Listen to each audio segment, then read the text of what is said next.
प्रवेश कर चुके हैं हिंदी नॉवेल मास्टर की उस गुप्त दुनिया में,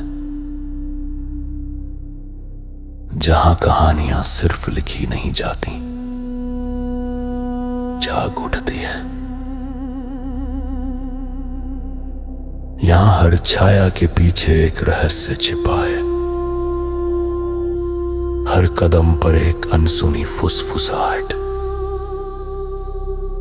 और हर कहानी आपको उस अंधेरे दरवाजे तक ले जाती है जिसे खोलने की हिम्मत हर किसी में नहीं होती। डिस्क्लेमर: इस संसार के सभी पात्र, घटनाएं और स्थान कल्पना के धुएं से जन्मे हैं। इनका किसी वास्तविक व्यक्ति, संस्था या घटना से कोई संबंध नहीं है। यदि कोई समानता लगे तो याद रखिए, संयोग भी कभी कभी कहानी का हिस्सा बन जाता है। ये सामग्री केवल मनोरंजन और कल्पनाओं की रहस्यमयी यात्रा के लिए है। अध्याय 51। क्या तुमने कभी सोचा था कि तुम्हारा ऐसा दिन भी आएगा? जैसे ही देवांश ने यह कहा, कपूर परिवार के लोग एकदम चुप हो गए।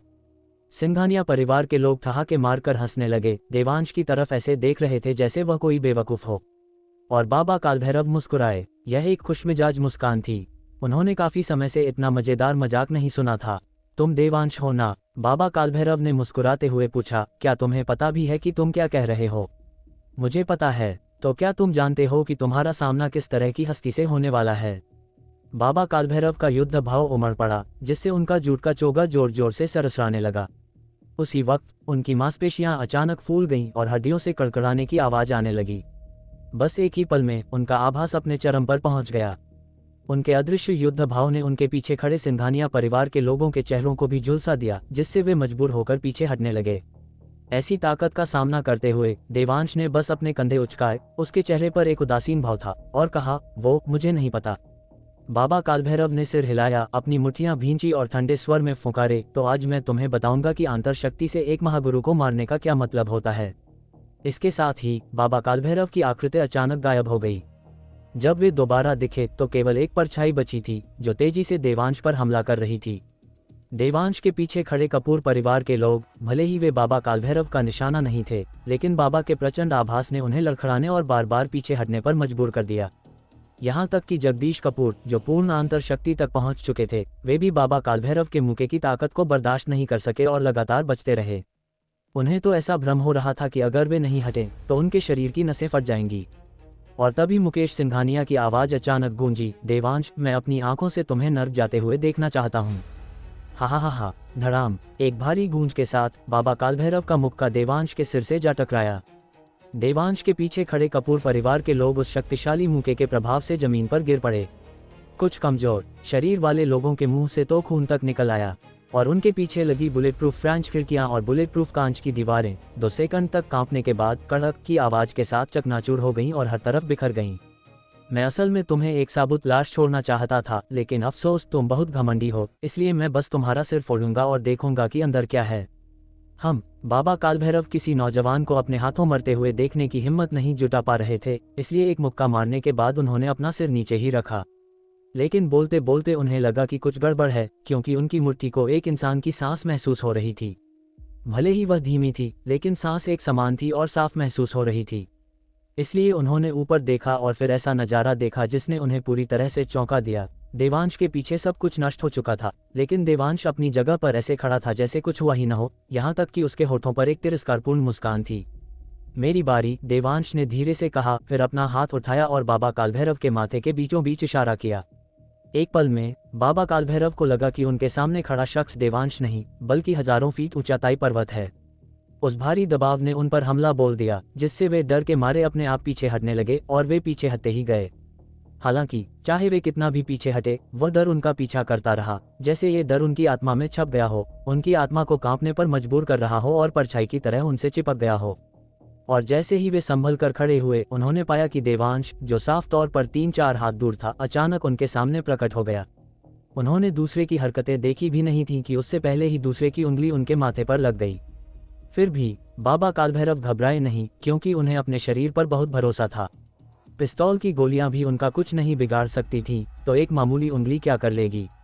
लेकिन ठक, अपने जूट के चोगे में बाबा कालभैरव सीधे नीचे गिरे, एक जोर की आवाज के साथ जमीन से टकराए। जब सबने देखा तो उन्होंने पाया कि उनके माथे के बीच में उंगली के आकार का एक खूनी छेद था, जिससे धीरे धीरे खून रिस रहा था। बाबा कालभैरव मरे नहीं थे। देवांश ने अपनी ताकत पर बहुत अच्छा नियंत्रण रखा था, उनके दिमाग की झिल्ली से आधा इंच पहले ही रोक दिया था। हालांकि यह नज़ारा देखकर वहां मौजूद हर कोई सन रह गया। चाहे वे कपूर परिवार के लोग हों या सिंघानिया परिवार के, वे एक पल के लिए इस हकीकत को स्वीकार नहीं कर पा रहे थे। खासकर सिंघानिया परिवार के लोग, वे अच्छी तरह जानते थे कि गोलियां भी बाबा कालभैरव की सख्त चमड़ी को नहीं भेद सकती थीं, तो उस छोकरे देवांश ने बस हल्का सा छूकर खून का छेद कैसे बना दिया। आंतर और बाहरी दोनों कलाओं की साधना। चेन्नई का एक वैरागी, आंतर शक्ति का उपयोग करके महागुरुओं को मारने में माहिर। देवांश बाबा कालभैरव के पास खड़ा हुआ, धीरे धीरे दोहराते हुए, फिर ठंडे स्वर में फुकारा और 4 शब्दों में सारांश दिया, सिर्फ दिखावा और तड़क भड़क। देवांश के मुंह से खुद का वर्णन करने वाले शब्द सुनकर बाबा कालभैरव का मन हुआ कि कहीं कोई बिल मिल जाए और वे उसमें घुस जाएं। ये बातें, जो कभी उनका सबसे बड़ा गर्व थीं, अब उनकी सबसे बड़ी शर्म बन गई थीं। ये याद करके कि कैसे उन्होंने पहले देवांश के सामने इतनी बड़ी बड़ी डींगे हाँकी थीं, बाबा कालभैरव का मन हुआ कि खुद को ही थप्पड़ मारकर खत्म कर लें। मैं अब इसके पूरे परिवार को मारने जा रहा हूँ। क्या तुम्हें अब भी कोई एतराज है?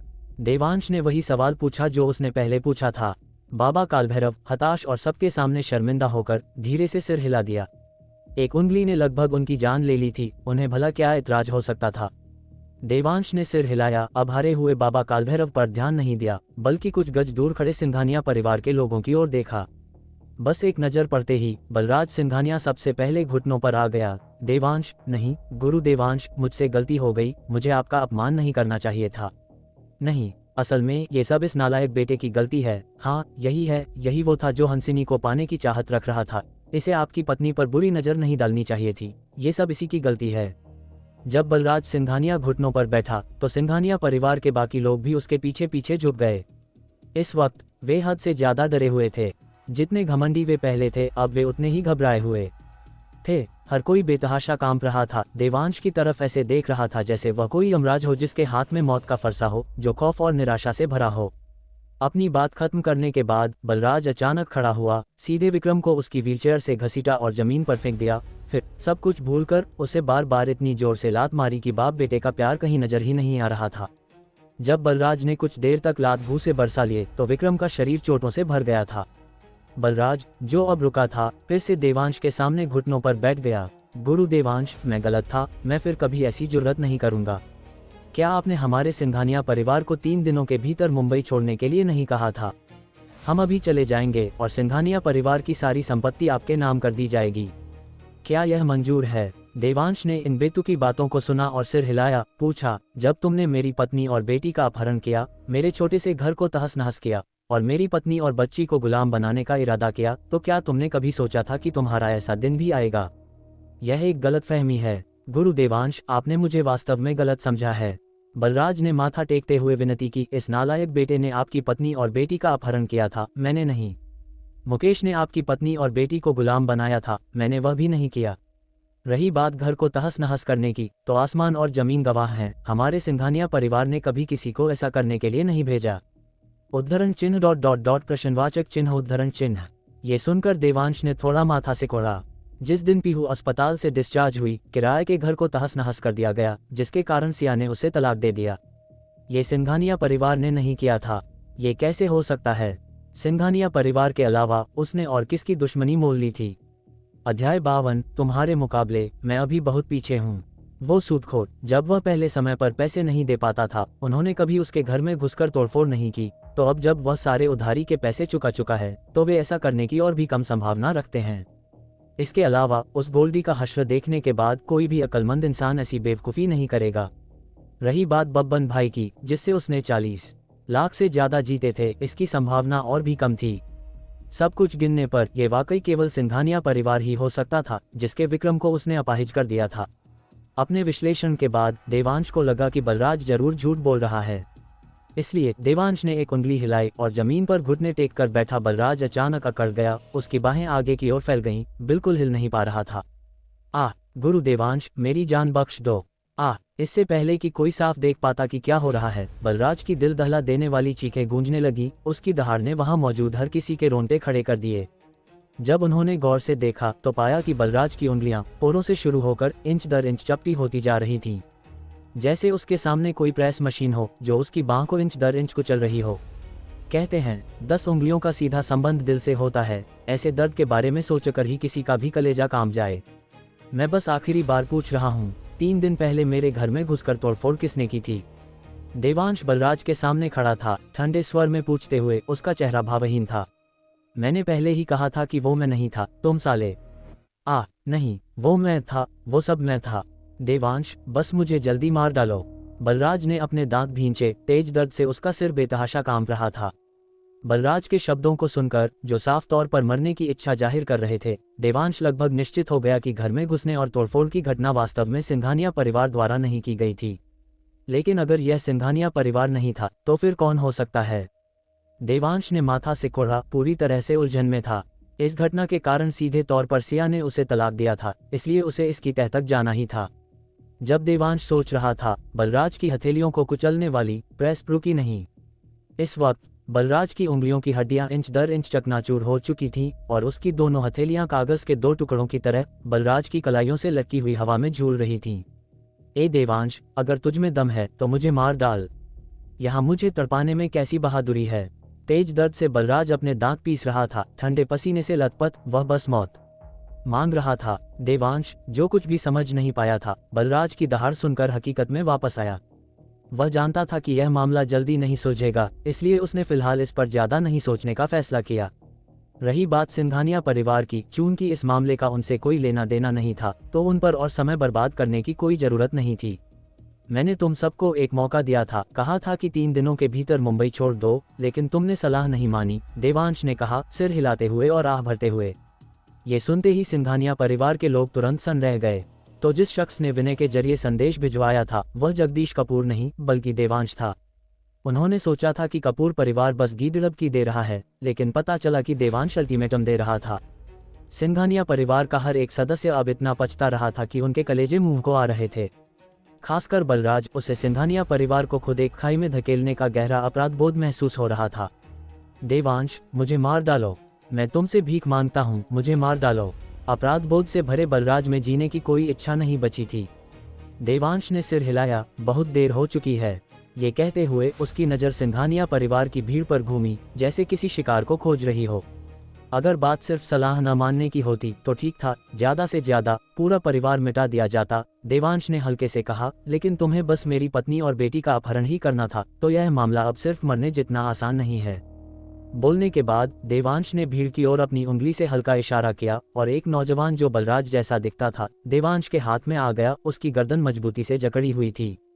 अरुण सिंघानिया का चेहरा इस वक्त पूरी तरह पीला पड़ चुका था। उसने अपनी पूरी ताकत से संघर्ष किया, दोनों हाथ पैर चलाए, देवांश की पकड़ से छूटने की कोशिश की। लेकिन देवांश का हाथ लोहे के शिकंजे जैसा था, चाहे उसने कितनी भी कोशिश की, वह उसे 1 इंच भी नहीं हिला सका। देवांश, अगर तुझ में दम है तो मुझसे निपट, मेरे बेटे को छोड़ दे। बलराज पागलों की तरह चीखा। उसकी आंखें खून के दबाव से पूरी तरह लाल हो गई थीं। उसका रूप बेहद भयानक लग रहा था। ये सुनकर देवांश ने उपहास किया, क्या तुम मेरी पत्नी के सामने मेरी बेटी के हाथ पैर तोड़ने की योजना नहीं बना रहे थे? मैं तुम्हें अभी वही एहसास करवाता हूँ। बोलने के बाद देवांश ने एक हाथ बढ़ाया, अरुण के दाहिने हाथ को पकड़ा और फिर हाथ को 3 जगहों से तोड़ दिया। कलाई की हड्डी, कोहनी और कंधे के जोड़ को एक के बाद एक तोड़ा। पूरी प्रक्रिया के दौरान देवांश ने किसी भी आत्मिक ऊर्जा या तकनीक का उपयोग नहीं किया, बल्कि पूरी तरह से अपनी ताकत पर भरोसा किया, जैसे कोई बच्चा चॉपस्टिक तोड़ रहा हो। कभी कभी वह इसे एक बार में नहीं तोड़ पाता था और सफल होने से पहले इसे कई बार आगे पीछे मुड़ना पड़ता था। अरुण की गर्दन दबी हुई थी, इसलिए वह कोई आवाज नहीं निकाल सकता था, लेकिन उसके कांपते शरीर से कोई भी शायद महसूस कर सकता था कि उस वक्त वह कितने दर्द में था। देवांश, तुम जानवर हो, भगवान करे तुम्हारी मौत बहुत भयानक हो। बलराज जमीन पर घुटनों के बल बैठा, खून से भरे मुंह के साथ कोस रहा था। देवांश ने ये सुना और मुस्कुराया, अपना सिर हिलाते हुए। सिंघानिया परिवार के मुखिया, तुम बहुत विनम्र हो। एक 3 साल की बच्ची को नुकसान पहुंचाने की तुम्हारी इच्छा के मुकाबले मैं अभी बहुत पीछे हूं। बोलने के बाद देवांश ने अरुण की गर्दन छोड़ दी और उसे जमीन से 2 इंच ऊपर हवा में तैरा दिया। गर्दन पर से पकड़ हत्ते ही अरुण ने तुरंत एक दिल दहला देने वाली चीख निकाली, जैसे ऐसा करके ही वह अपने दाहिने हाथ के दर्द को बाहर निकाल सकता हो। वह बेतहाशा भागना चाहता था, लेकिन दुर्भाग्य से उसके सिर के अलावा उसका शरीर अब उसके नियंत्रण में नहीं था। और देवांश ने अपना हाथ खाली करने के बाद वही किया, धीरे धीरे उसकी बाईं बांह को टुकड़ा टुकड़ा करके भीड़ की नजरों के सामने तोड़ दिया। मैं दर्द से मर रहा हूँ, पापा मुझे बचाओ बचाओ। अरुण पागलों की तरह दहाड़ा, उसका चेहरा निराशा से भरा था। बलराज ने ये सुना, अपना सिर दूसरी तरफ घुमा लिया और अपनी आंखें बंद कर ली। अब और देखने की हिम्मत नहीं थी। लेकिन न जाने कैसे उसका सिर, जो अभी मुड़ा था, अचानक फिर से सीधा हो गया और उसकी पलकें जैसे किसी चीज से खोल दी गई हों, बंद नहीं हो पा रही थीं। देवांश, अगर तुझ में ताकत है तो मुझे मार डाल, मैं यह नहीं देखना चाहता। बलराज जानता था कि ये देवांश का किया धरा है, इसलिए वह जोर से दहाड़ा। अपने बेटे को अपनी आंखों के सामने तड़पते हुए देखने का ये दर्द उसकी अपनी हड्डियों के इंच दर इंच टूटने से हजारों गुना बदतर था। वह पहले ही एक बेटे को खो चुका था और उम्मीद कर रहा था कि अरुण विरासत संभालेगा, लेकिन देवांश ने उसकी उम्मीद को पूरी तरह से नष्ट कर दिया था। ये निराशा उसे मौत मांगने पर मजबूर कर रही थी। देवांश ने उसकी बातों को अनसुना कर दिया। इसके बजाय अरुण का दाहिना पैर उठाया, फिर एक मुक्के से नीचे मारा, सीधे उसकी पिंडली की हड्डी तोड़ दी। फिर एक और मुक्के ने उसके घुटने की कटोरी चकनाचूर कर दी और अंत में उसने जांघ की हड्डी तोड़ दी। ये सब करने के बाद देवांश अरुण के बाईं ओर गया और फिर उसके बाएं पैर पर भी वही किया। तोड़ने के बाद देवांश ने अरुण पर से प्रतिबंध हटा दिया, उसे कीचड़ के ढेर की तरह जमीन पर गिरने दिया। फिर वह मुस्कुराया और बलराज से पूछा, सिंघानिया परिवार के मुखिया, ये कैसा लग रहा है? देवांश, मैं कसम खाता हूँ, मैं तुझे जरूर मार डालूंगा और तेरी बीवी और बच्चों को मैं उन्हें जन्म जन्म तक तड़पाऊंगा। बलराज दहाड़ा, अपने दांत दिखाते हुए। देवांश ने कंधे उचकाए, उदासीनता से कहा, चिंता मत करो, तुम्हें मौका नहीं मिलेगा। तुम आज रात निश्चित रूप से मरने वाले हो, लेकिन उससे पहले। देवांश रुका, फिर सिंघानिया परिवार के लोगों की ओर देखा, मुस्कुराते हुए पूछा, उसकी बेटी कौन है? जैसे ही ये शब्द बोले गए, सिंघानिया परिवार के लोगों की नजरें तुरंत, जानबूझकर या अनजाने में, एक खास महिला की ओर मुड़ गईं। ये देखकर देवांश उपहास किए बिना नहीं रह सका, फिर उसने तुरंत अपने शिकार को पहचान लिया। लेकिन तभी बलराज ने अचानक जोर से चिल्लाया, ए देवांश, तुमने मुझे मजबूर कर दिया। भले ही तुम एक महागुरु हो, मैं तुम सबको अपने साथ कब्र में खींच ले जाऊंगा। बोलने के बाद बलराज का मुंह खुलते और बंद होते देखा गया और फिर एक लाल चमक बिखेरता पत्थर उसके मुंह से बाहर निकला, देवांश की ओर गोली की तरह बढ़ा। अध्याय 53। तुम सिंघानिया परिवार वालों को मेरे ही हाथों मिटना होगा। जैसे ही ये लाल पत्थर प्रकट हुआ, देवांश को खतरे का आभास हुआ। आकाश भक्षण सूत्र ने अनजाने में काम करना शुरू कर दिया और यहाँ तक कि उसके नाभि चक्र में आत्मिक ऊर्जा बेकाबू होकर घूमने लगी। हालांकि देवांश को अभी पता नहीं था कि वह चीज क्या है, लेकिन उसने उससे एक बेहद शक्तिशाली आत्मिक ऊर्जा की लहर महसूस की। ऐसी कौन सी चीज है जिसमें इतनी जबरदस्त आत्मिक ऊर्जा की लहरें हो सकती हैं? देवांश इस सवाल का जवाब नहीं दे सका, लेकिन वह अच्छी तरह जानता था कि अगर यह आत्मिक ऊर्जा की लहर फटी तो यह मिनटों में इस विला को समतल कर सकती थी। रही बात जगदीश कपूर और अन्य की, तो वे स्वाभाविक रूप से बिना किसी शक के मारे जाएंगे। यहाँ तक कि वह खुद भी, अगर उसने इसे ठीक से नहीं संभाला तो गंभीर रूप से घायल हो सकता था। बलराज मजाक नहीं कर रहा था, उसके पास वास्तव में सबको अपने साथ मौत के घाट उतारने की क्षमता थी। मरो, तुम सब मेरे लिए मरो, हा हा हा। बलराज हंसा और लगभग पागलों की तरह दहाड़ा।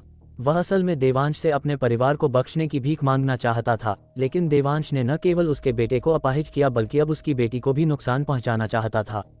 उन्हें तड़पते देखने के बजाय ये बेहतर था कि उन्हें जल्दी मरने दिया जाए। इसके अलावा वह देवांश और कपूर परिवार के लोगों को अपने साथ नीचे खींच सकता था, इसलिए ये सौदा चाहे जैसे भी देखा जाए फायदे का ही था। बाबा कालभैरव, जो अभी भी जमीन पर पड़े थे, हताश हो चुके थे, लेकिन उस चीज को देखते ही वे अचानक जमीन से उठ खड़े हुए, कपूर परिवार के लोगों को चकमा दिया और भागने के लिए खिड़की से बाहर कूद गए। लेकिन वे ज्यादा दूर नहीं भागे, इसके बजाय वे विला से लगभग 10-12 गज की दूरी पर रुक गए, सावधानी से देख रहे थे। एक ऊर्जा मणि, उस बूढ़े ने वाकई यह चीज अपने बेटे को सौंप दी थी। बाबा कालभैरव ने मन ही मन सोचा, कितने अफसोस की बात है, इतना युवा महागुरु भी यहाँ खत्म हो जाएगा। हाय बूम! अचानक एक धरती को हिला देने वाली गूंज हुई और उस विशाल झटके ने विला की पहली मंजिल के दूसरे हिस्से की टेम्पर्ड ग्लास की दीवारों और बुलेट प्रूफ खिड़कियों को तुरंत चकनाचूर कर दिया। पूरी जमीन भी कांप उठी, जैसे 9 तीव्रता का भूकंप बिना रुके आ रहा हो। जोरदार धमाके के बाद एक चकाचौंध करने वाली लाल रोशनी थी जो लिविंग रूम की छत से नीचे गिरी, जिससे सभी के लिए आंखें खोलना लगभग नामुमकिन हो गया। देवांश, ऊर्जा मणि के नीचे घास का एक तिनका भी नहीं उगता। भले ही तुम एक महागुरु हो, तुम निश्चित रूप से नहीं बचोगे। बलराज की घमंडी आवाज फिर से गूंजी। क्या ऐसा है? देवांश की आवाज भी तैरती हुई आई। सबने जल्दी से अपनी आंखें खोलीं, चुभन भरे दर्द को सहते हुए, और लिविंग रूम के बीच की ओर देखा। उन्होंने देखा कि देवांश अपनी जगह पर खड़ा था, हाथ ऊपर की ओर उठाए हुए। उसकी हथेलियों से सुनहरी रोशनी की किरणें निकल रही थीं, जिसने ऊर्जा मणि से पैदा हुए उच्च तापमान और दबाव को पूरी तरह से घेर लिया था, एक विशाल सुनहरे गोलाकार कवच का निर्माण करते हुए। धमाके की शॉकवेव सुनहरे कवच से टकराई, जिससे तुरंत कवच में लहरें उठने लगीं। इसे देखकर ऐसा लग रहा था जैसे सूरज की रोशनी से सोने में मढ़ी हुई झील की सतह हो। हालांकि यह झील की सतह पतली थी, लेकिन इसने धमाके से पैदा हुए दबाव को पूरी तरह से अपने भीतर कैद कर लिया था, जिसका एक भी कतरा बाहर नहीं निकला। ये कैसे मुमकिन है? वह एक ऊर्जा मणि है, कोई भी इसके धमाके को बर्दाश्त नहीं कर सकता, महागुरु भी नहीं। बलराज ढहने की कगार पर था। उसने कभी नहीं सोचा था कि देवांश इतना ताकतवर होगा। देवांश ने उसे नजरअंदाज कर दिया, धीरे धीरे सुनहरी रोशनी को समेटा, आखिरकार उसे मूंगफली के दाने के आकार में सिकोड़ दिया। सुनहरी रोशनी के भीतर देवांश ने पत्थर के बिखरे हुए टुकड़े देखे। बस एक नज़र में देवांश समझ गया कि यह चीज़ क्या थी। Spirit crystal stone. Spirit crystal stone सचमुच इस दुनिया में मौजूद हैं। भले ही देवांश का मन किसी चट्टान की तरह दृढ़ था, लेकिन इस पल वह बेहद खुश था। ये चीज़ एक व्यूह रचना स्थापित करने के लिए एक बेहतरीन सामग्री थी, जो साधना की दुनिया में भी दुर्लभ थी। उसे उम्मीद नहीं थी कि यह इस दुनिया में मौजूद होगी। देवांश ने पहले नक्षत्र विला में ऊर्जा सोखने वाला व्यूह स्थापित करने के लिए सोने और जैड के धागों का उपयोग करने पर विचार किया था, ठीक इसलिए क्योंकि उसे इस दुनिया में स्पिरिट क्रिस्टल स्टोन के अस्तित्व के बारे में नहीं पता था और केवल दूसरे सबसे अच्छे विकल्प के रूप में सोने और जैड के धागों से समझौता कर सकता था। लेकिन सोने और जैड के धागे भी एक निश्चित मात्रा में आत्मिक ऊर्जा सहन करने के बाद टूट जाते, जिससे व्यूह रचना ढह जाती। हालांकि अगर इन स्पिरिट क्रिस्टल स्टोन का उपयोग ऊर्जा सोखने वाला व्यूह स्थापित करने के लिए किया जाए, तो न केवल उनके आत्मिक ऊर्जा को सहन न कर पाने के कारण फटने की कोई स्थिति होगी, बल्कि इसका प्रभाव सोने और जैड के धागों का उपयोग करने से 10 गुना से भी ज्यादा बेहतर होगा। ये कहा जा सकता है कि ये स्पिरिट क्रिस्टल स्टोन बस ऊर्जा सोखने वाला व्यूह के लिए ही बने थे। बस अफसोस की बात यह है कि यह वाला टूट गया था। अगर यह नहीं भी टूटा होता तो भी नक्षत्र विला में ऊर्जा सोखने वाला व्यूह स्थापित करने के लिए एक काफी नहीं होता। तुम्हें ये कहाँ से मिला? देवांश ने जल्दी से पूछा। देवांश की दिलचस्पी देखकर बलराज ने तुरंत सौदा किया। मैं तुम्हें बता सकता हूँ, लेकिन तुम्हें हमें जाने देना होगा। तुम्हें सौदा करने का कोई हक नहीं है। देवांश के बोलने के बाद उसने एक उंगली का इशारा किया और मुकेश सिंघानिया, जो जमीन पर लकवाग्रस्त पड़ा था, उसका सिर तुरंत छिद गया। मौके पर ही मौत हो गई। चाहे ये भ्रम हो या ना हो, जब सबने देखा तो पाया कि मुकेश के चेहरे पर डर का भाव नहीं था, बल्कि राहत का भाव था। ए देवांश, अगर तुमने सिंघानिया परिवार के किसी और सदस्य को मारने की हिम्मत की तो तुम पूरी जिंदगी ऊर्जा मणि का स्रोत नहीं जान पाओगे। बलराज गुस्से से दहाड़ा। देवांश ने यह सुना, मुस्कुराया और सिर हिलाते हुए कहा, लगता है तुम अभी भी स्थिति को नहीं समझे हो। इस चीज को पकड़ने की मुसीबत मैंने इसलिए नहीं उठाई कि तुम्हारे सिंघानिया परिवार के लोगों की जान बचा सकूं और फिर ऊर्जा मणि के स्रोत के बारे में पूछूं। यह इसलिए है क्योंकि तुम सिंघानिया परिवार वालों को मेरे ही हाथों मिटना होगा। जैसे ही वह बोला, देवांश ने एक और उंगली का इशारा किया और अरुण सिंघानिया का सिर, जो दर्द के मारे एक शब्द भी नहीं बोल पा रहा था, छिद गया, बिना किसी शक के मर गया। बलराज ने खून से लाल आंखों से घूरा, उसकी आंखें गुस्से से फटी जा रही थीं। ये देखकर देवांश ने इशारा करने की भी जहमत नहीं उठाई। उसने बस अपना दिमाग चलाया और आत्मिक ऊर्जा की एक धारा ने विक्रम के सिर को भेद दिया, सीधे उसकी कनपटी से फटकर बाहर निकली। मैं बताऊंगा, मैं तुम्हें बताऊंगा, बस मुझे जल्दी मौत दे दो। बलराज के हाथ पहले ही लुगदी में कुचले जा चुके थे। भारी शारीरिक दर्द, साथ ही लाइलाज मानसिक आघात का मतलब था कि वह अब और बर्दाश्त नहीं कर सकता था। तार्किक रूप से उसे बहुत पहले ही देर हो जाना चाहिए था, फिर भी उसकी चेतना अभी भी इतनी साफ थी। उसे खुद उम्मीद नहीं थी कि वह इतना सब कुछ सह सकता है। तुम्हें सौदा करने का कोई हक नहीं है, देवांश ने भावहीन होकर कहा, फिर बलराज की बेटी को भीड़ से अपने सामने खड़ा कर दिया। मेरे पिता ने मुझे ये चीज़ दी थी और मुझे नहीं पता कि उन्हें ये कहाँ से मिली। उन्होंने केवल इतना कहा था कि संकट के समय मैं विरोधी के साथ खुद को खत्म कर सकता हूँ, भले ही विरोधी एक महागुरु हो। बलराज ने एक सांस में खत्म किया। वह वास्तव में अपनी संतानों को देवांश द्वारा तड़पते हुए नहीं देख सकता था। उन तरीकों के बारे में सोचकर जो उसने कभी सिया को तड़पाने के लिए उपयोग करने का इरादा किया था, उसे इतना पछतावा हुआ कि वह चाहता था कि वह मर जाए। ये देखकर कि बलराज झूठ नहीं बोल रहा था, देवांश ने बस हाथ बढ़ाया, फिर धीरे से भींचा और बलराज को छोड़कर सिंघानिया परिवार के बाकी सभी लोग तुरंत मर गए। फिर देवांश ने मूंगफली के आकार का सुनहरा मोती बलराज के मुंह में फेंक दिया, कहा, जहां से आए हो वहीं वापस जाओ, और अब बलराज की ओर नहीं देखा। रही बात खुद बलराज की, तो जल्द ही उसके शरीर से सुनहरी रोशनी निकली और फिर पलक झपकते ही वह राख में बदल गया, पीछे कुछ भी नहीं बचा। देवांश पूरे सिंघानिया परिवार का सफाया करने के बाद एक सहज और लापरवाह अंदाज में कपूर परिवार के लोगों की ओर चला, जैसे उसने अभी कोई मामूली काम किया हो। वास्तव में उसके लिए, जिसने 1 लाख साल तक साधना की थी, उसने किस तरह का कत्लेआम नहीं देखा था। उठे हुए हाथ से सितारों का चकनाचूर होना, एक ही विचार से असंख्य जातियों का विनाश किए साधना की दुनिया में आम बात थी। लेकिन जब कपूर परिवार के लोगों ने देवांश को फिर से देखा तो उनकी आंखों में डर ऐसा था जैसे भूत प्रेतों को देख लिया हो।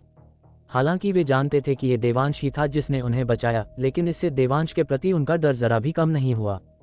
कोई और रास्ता नहीं था, देवांश पूरे परिवारों को ऐसे मिटा देता था जैसे कुत्तों को मार रहा हो। जो कोई भी ये देखता वह डर ही जाता। देवांश को उनसे सहज होने की उम्मीद नहीं थी और न ही उसे परवाह थी। वह मास्टर वाघ के पास गया, हाथ बढ़ाया और उन्हें थपथपाकर जगाया, क्या तुम मर गए?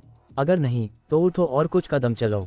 अध्याय 54, उससे हारकर। मैं, बाबा काल भैरव, हारकर भी सम्मानित हूँ। देवांश की बातें सुनकर कपूर परिवार के सभी लोग बड़ी चिंता से मास्टर वाघ की ओर देखने लगे, जो स्ट्रेचर पर लेटे थे। गुरु देवांश, क्या आप मजाक कर रहे हैं?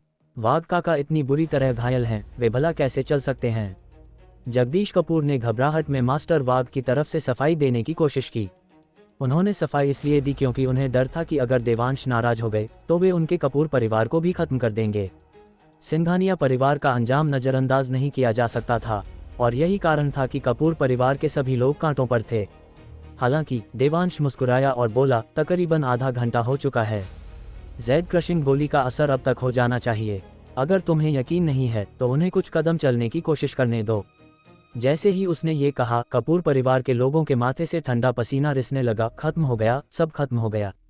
गुरु देवांश हमारे कपूर परिवार को मिटाने का बहाना ढूंढ रहे हैं, वरना वे ऐसे बेरहम शब्द कैसे बोल सकते थे? ये बस एक औषधीय गोली है। अगर यह वाघ काका की जान बचा ले तो ही बहुत है। आप वास्तव में चाहते हैं कि वे फिर से चलने की क्षमता पालें? क्या आपको लगता है कि यह कोई अमर गोली है? भले ही यह अमर गोली होती, आप आधे घंटे में इसके असर की उम्मीद नहीं कर सकते थे, जबकि अभी तो आधा घंटा भी नहीं हुआ है। अगर आप हमारे कपूर परिवार को खत्म करना चाहते हैं तो बस कह दीजिए। जलेबी की तरह बातें क्यों घुमा रहे हैं और बहाने क्यों बना रहे हैं?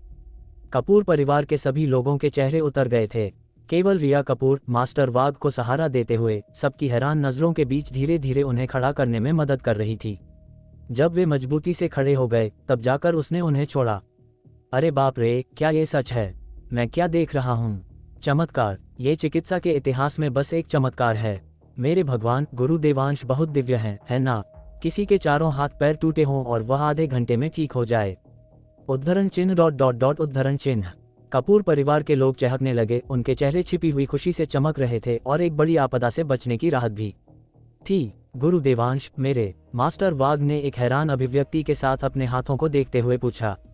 देवांश ने हाथ बढ़ाया और उनके कंधे को थपथपाया, कहा, मैंने कहा था कि मैं तुम्हारा बदला लूंगा और मैं तुम्हें जरूर ठीक करूंगा। उद्धरण चिन्ह ... उद्धरण चिन्ह।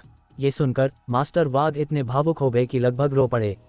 भले ही वे जानते थे कि देवांश किमियागिरी में माहिर हैं और ऐसी औषधीय गोलियां बना सकते हैं जो एक छोटी पैर की हड्डी को ठीक कर दे, उन्होंने अपने लिए कोई उम्मीद नहीं रखी थी, क्योंकि उनकी चोटें उस छोटी चोट के मुकाबले पूरी तरह से अलग स्तर पर थीं। चाहे देवांश की किमियागिरी कितनी भी शक्तिशाली क्यों न हो, वे उन्हें, जो इतनी बुरी तरह घायल थे, ठीक नहीं कर सकते थे। जब वे अभी वहां लेटे थे, उन्होंने पहले ही तय कर लिया था कि एक बार कपूर परिवार इस आपदा से बच गया तो वे अपनी जीभ काटकर आत्महत्या कर लेंगे, बिल्कुल भी कपूर परिवार पर बोझ नहीं बनेंगे और बिल्कुल भी ऐसी घिसटती दयनीय जिंदगी नहीं जिएंगे। लेकिन उन्हें जिसकी बिल्कुल उम्मीद नहीं थी वो ये था कि वे वास्तव में फिर से खड़े हो सकते हैं। गुरु देवांश, इस पुनर्जन्म की कृपा के लिए कृपया मास्टर वाघ का नमन स्वीकार करें, मास्टर वाघ ने कहा, और चाहे देवांश ने उन्हें रोकने की कितनी भी कोशिश की, उन्होंने घुटने टेकने और नमन करने की जिद की। ये देखकर जगदीश कपूर और अन्य भी तुरंत घुटनों पर बैठ गए और एक साथ बोले, गुरु देवांश, आपने हमारे पूरे कपूर परिवार को बचाया। कृपया जगदीश कपूर का नमन स्वीकार करें। देवांश मना नहीं कर सका, इसलिए उसने बस इसे स्वीकार कर लिया। तुरंत ही देवांश ने अपना हाथ हिलाया और सब लोग ऐसे खड़े हो गए जैसे किसी कोमल हवा ने उन्हें उठाया हो। फिर देवांश ने मास्टर वाघ से कहा, कुछ हथेलियां मारने की कोशिश करो।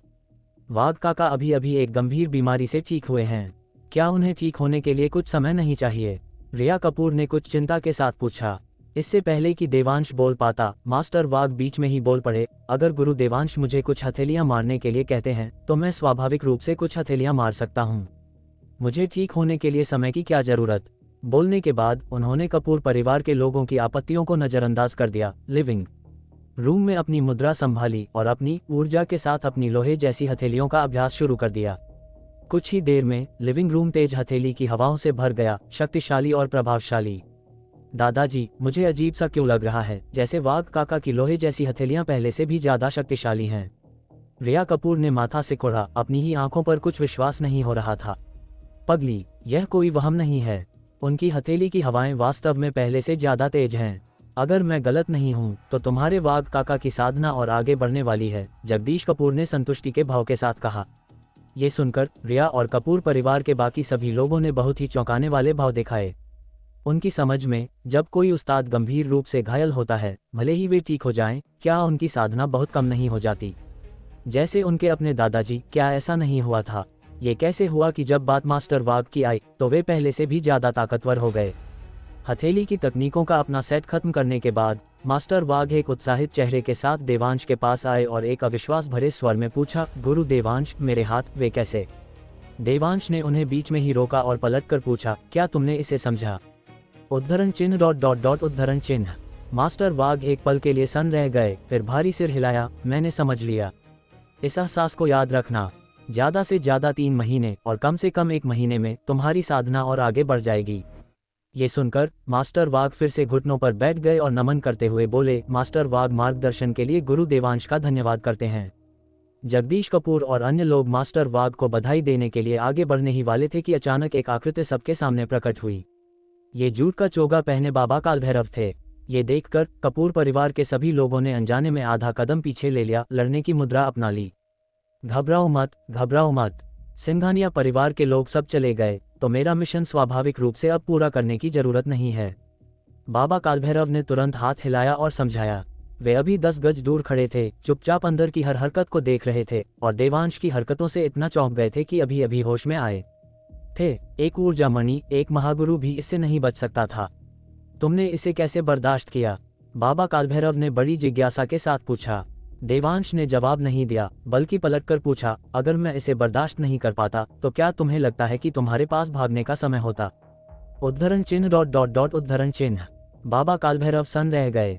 वे भी अभी इसी सवाल के बारे में सोच रहे थे, पहले यह मानते हुए कि वे काफी तेज भागे थे, लेकिन उन्हें उम्मीद नहीं थी कि देवांश ने उनके लिए क्रिस्टल की ताकत को बर्दाश्त किया था।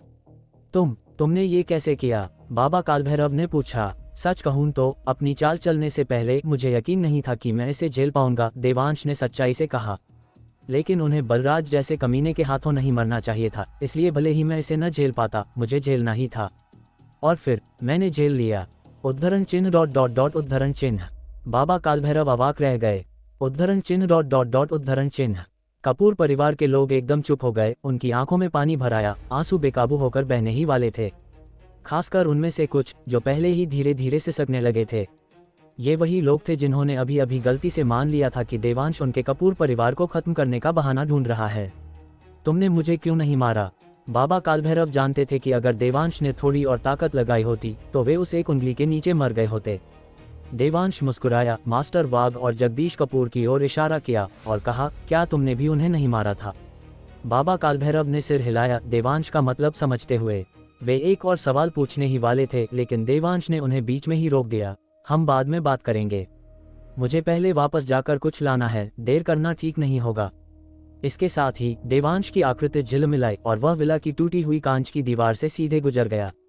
फिर कुछ छलांगों के साथ वह मालाबार हिल की तलहटी में पहुंच गया और आखिरकार सबकी नजरों से ओझल हो गया। जब बाबा कालभैरव ने उस दिशा को देखा जिसमें देवांश गायब हुआ था तो उन्हें अचानक कुछ याद आया। उन्होंने तुरंत कपूर परिवार के लोगों से एक चौंकाने वाले भाव के साथ पूछा, वह वहां रहता है? कपूर परिवार के लोग अभी भी बाबा कालभैरव से डरते थे, इसलिए केवल जगदीश कपूर ने सिर हिलाया और जवाब दिया, गुरु देवांश वर्तमान में मालाबार हिल की चोटी पर नक्षत्र विला में रहते हैं। ये सुनकर बाबा कालभैरव ने सावधानी से उस दृश्य को याद किया जब उन्होंने नाव चलाते समय एक असामान्यता महसूस की थी, और यह पुष्टि करने के बाद की दिशा सही थी। उन्होंने तुरंत विस्मय के भाव के साथ कहा, तो वो यही थे। मैंने सोचा था, कोई आश्चर्य नहीं, कोई आश्चर्य नहीं। उनसे हारकर मैं, बाबा कालभैरव, हारकर भी सम्मानित हूँ, हा हा हा। जैसे ही वे बोले, देवांश पहले ही विला में वापस आ चुका था, इत्मीनान से मिनरल वाटर की एक बोतल पकड़े हुए। उसने रिया कपूर की ओर देखा और निर्देश दिया, वहां बैठो और अपने जूते उतारो। अध्याय 55। हर दिन आंख खुलते ही 10 करोड़ से ज्यादा मेरे खाते में आ जाते हैं। क्या? रिया इन शब्दों से सन्न रह गई और फिर उसका परिपक्व चेहरा शर्म से लाल हो गया। कपूर परिवार के इतने सारे लोगों के सामने वह वास्तव में चाहता है कि मैं उसके लिए अपने जूते उतारूं। भले ही उसके मन में मेरे लिए भावनाएं हो, उसे कोई निजी जगह ढूंढनी चाहिए, इस तरह सबके सामने नहीं। कितनी शर्म की बात है। रिया ने ऐसा सोचा, लेकिन वह जल्दी ही शांत हो गई। ओह ठीक है। बोलने के बाद वह सोफे की ओर गई और बैठ गई, फिर सबके सामने दर्द सहते हुए अपने जूते उतारे। तभी सबने देखा कि उसके गोरे और कोमल पैर खून के धब्बों से ढके हुए थे और कुछ जगहों पर तो शीतदंश भी दिख रहा था। उन्हें तब याद आया कि रिया ने पहले नंगे पैर गाड़ी चलाई थी और काफी देर तक बर्फ में नंगे पैर चली थी। लेकिन उन्हें जिसकी उम्मीद नहीं थी वो ये था कि देवांश को अभी भी यह बात याद थी। गुरु देवांश जैसी महान हस्ती के लिए क्या यह एक मामूली बात नहीं थी? यहाँ तक कि बाबा कालभैरव भी हैरान हुए बिना नहीं रह सके। लेकिन उन्होंने जल्दी ही माथा सिकोड़ लिया, यह महसूस करते हुए कि देवांश का दिमाग भयानक रूप से बारीक है और वे ऐसे व्यक्ति से दुश्मनी बिल्कुल नहीं कर सकते, वरना उन्हें पता भी नहीं चलेगा कि वे कैसे मरे। रिया के जूते उतारने के बाद दर्द से उसकी नाक पर पसीने की एक घनी परत आ गई थी। घाव और जूते आपस में चिपक गए थे, लेकिन उसे बिल्कुल भी दर्द महसूस नहीं हुआ, क्योंकि उसे भी उम्मीद नहीं थी कि देवांश को ये बात याद रहेगी और यहाँ तक कि इसे एक बड़ी बात मानेगा, वरना वह बाबा कालभैरव को बीच में रोककर उन्हें वहां इंतजार नहीं करवाता। और देवांश का ध्यान उसके लिए दुनिया का सबसे अच्छा दर्द निवारक था। देवांश ने रिया को अपने पैरों से जूते अलग करते हुए देखा और सिर हिलाए बिना नहीं रह सका, मन ही मन सोचते हुए, मैं अभी भी लापरवाह था। अभी ऊर्जा मणि के विस्फोट को रोकने के लिए मैंने लगभग आसपास की सारी आत्मिक ऊर्जा खींच ली। उसने पहले रिया के पैरों की सुरक्षा के लिए आत्मिक ऊर्जा जोड़ी थी, मूल रूप से यह सोचकर कि इतने समय में घावों से खून बहना बंद हो जाना चाहिए था, लेकिन उसे उम्मीद नहीं थी कि उसके पैर इतने कोमल होंगे कि अभी भी खून रिस रहा था। देवांश ने अपना हाथ हिलाया और तुरंत रिया के पैरों से खून और गंदगी साफ कर दी, उसके गोरे और चिकने सुंदर पैरों को उजागर कर दिया।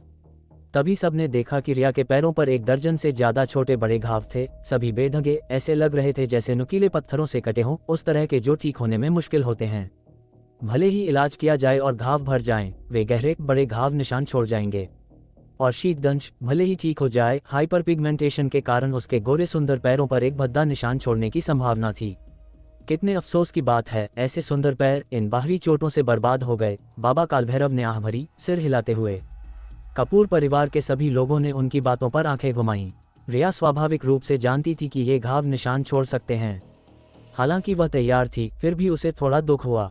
मैं अब हाई हील्स या क्रिस्टल सैंडल नहीं पहन पाऊंगी, रिया बड़बड़ाई, अपने पैरों को सहलाते हुए। उसका चेहरा कुछ उदास और खिन्न था। अगर वह हाई हील्स नहीं पहन सकती तो कई सुंदर कपड़े पहनने लायक नहीं रहेंगे। अगर वह हाई हील्स नहीं पहन सकती तो वह भविष्य में रानी कैसे बनेगी? अपने हाथ हटाओ, पैर आगे करो, देवांश ने संक्षेप में कहा। रिया ने माथा सिकोड़ा, एक उलझन भरे भाव के साथ ऊपर देखा, लेकिन फिर भी तुरंत वैसा ही किया जैसा देवांश ने कहा। जैसे ही उसने अपने पैर आगे बढ़ाए, देवांश ने मिनरल वाटर की बोतल का ढक्कन घुमाया और पानी रिया के पैरों पर डाल दिया। कड़ाके की सर्दी में मिनरल वाटर बहुत ठंडा था। रिया ने अनजाने में अपने पैर पीछे खींचे, लेकिन देवांश के घूरने के बाद उसने आज्ञाकारी रूप से अपने पैर फिर से आगे कर दिए। इस तरह रिया ने चुभती ठंड को सहा, देवांश को सारा मिनरल वाटर डालने दिया। शुरू से आखिर तक उसने कभी देवांश से नहीं पूछा कि वह ऐसा क्यों कर रहा है। आखिरकार ये स्पष्ट रूप से बस एक बहुत ही साधारण मिनरल वाटर की बोतल थी और उसने इसे खुद उस दोपहर खरीदा था।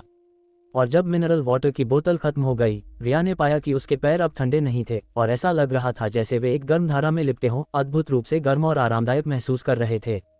उसी समय हर कोई ये देखकर हैरान रह गया कि रिया के सुंदर पैरों के घाव एक दिखाई देने वाली गति से ठीक हो रहे थे। बस कुछ ही सांसों के बाद 1 दर्जन से ज्यादा छोटे बड़े घाव, शीतदंश सहित सब उनकी आंखों के सामने गायब हो गए, कोई निशान नहीं छोड़ा। मैं फिर से हाई हील्स पहन सकती हूँ, मैं फिर से चियोंगसेम पहन सकती हूँ, रिया ने अपने कोमल पैरों को हाथ से हुआ, उसकी आंखों में अविश्वास भरा था। वहां मौजूद हर कोई, बाबा कालभैरव सहित सभी, देवांश के हाथ में मौजूद मिनरल वाटर की बोतल को उत्सुकता से घूर रहे थे। उनकी आंखों में सवाल भरे थे और देवांश ने उन्हें बिल्कुल भी निराश नहीं किया, सीधे खाली मिनरल वाटर की बोतल को कूड़ेदान में फेंक दिया। लाजवाब, जैसी उम्मीद थी गुरु देवांश से, ये वास्तव में उनके काम करने के अंदाज से मेल खाता है। फिर लोगों का एक समूह मिनरल वाटर की बोतल छीनने के लिए कूड़ेदान की ओर लपका, ये देखने के लिए कि यह किस ब्रांड का है और कहां से खरीदा गया था। हालांकि संजय कपूर और रिया, बाप बेटी, ने थोड़ा माथा सिकोड़ा, विचारों में खोए हुए। उन्होंने देवांश को उस बूढ़े का इलाज करते देखा था, हाथ हिलाकर एक्यूपंक्चर बिंदुओं को भेदने के लिए चांदी की सुइयों का उपयोग करते हुए और आसानी से 30 साल की आंतर शक्ति की चोटों को ठीक करते हुए। फिर भी इन मामूली चोटों के इलाज के लिए उसने मिनरल वाटर का इस्तेमाल किया, जो फालतू और अतार्किक लग रहा था। मैं एक हाथ हिलाकर तुम्हारे घावों और शीतदंश को ठीक कर सकता था, फिर भी मैंने इस तरीके का इस्तेमाल किया। क्या तुम जानती हो क्यों? देवांश ने रिया से पूछा। ये सुनकर रिया और संजय ने तुरंत अपने विचारों की पुष्टि की और उनकी आंखें चमक उठीं, क्योंकि उन्होंने लगभग एक साथ पूछा, क्या इसका बड़े पैमाने पर उत्पादन किया जा सकता है? हाँ, देवांश ने निश्चितता के साथ जवाब दिया।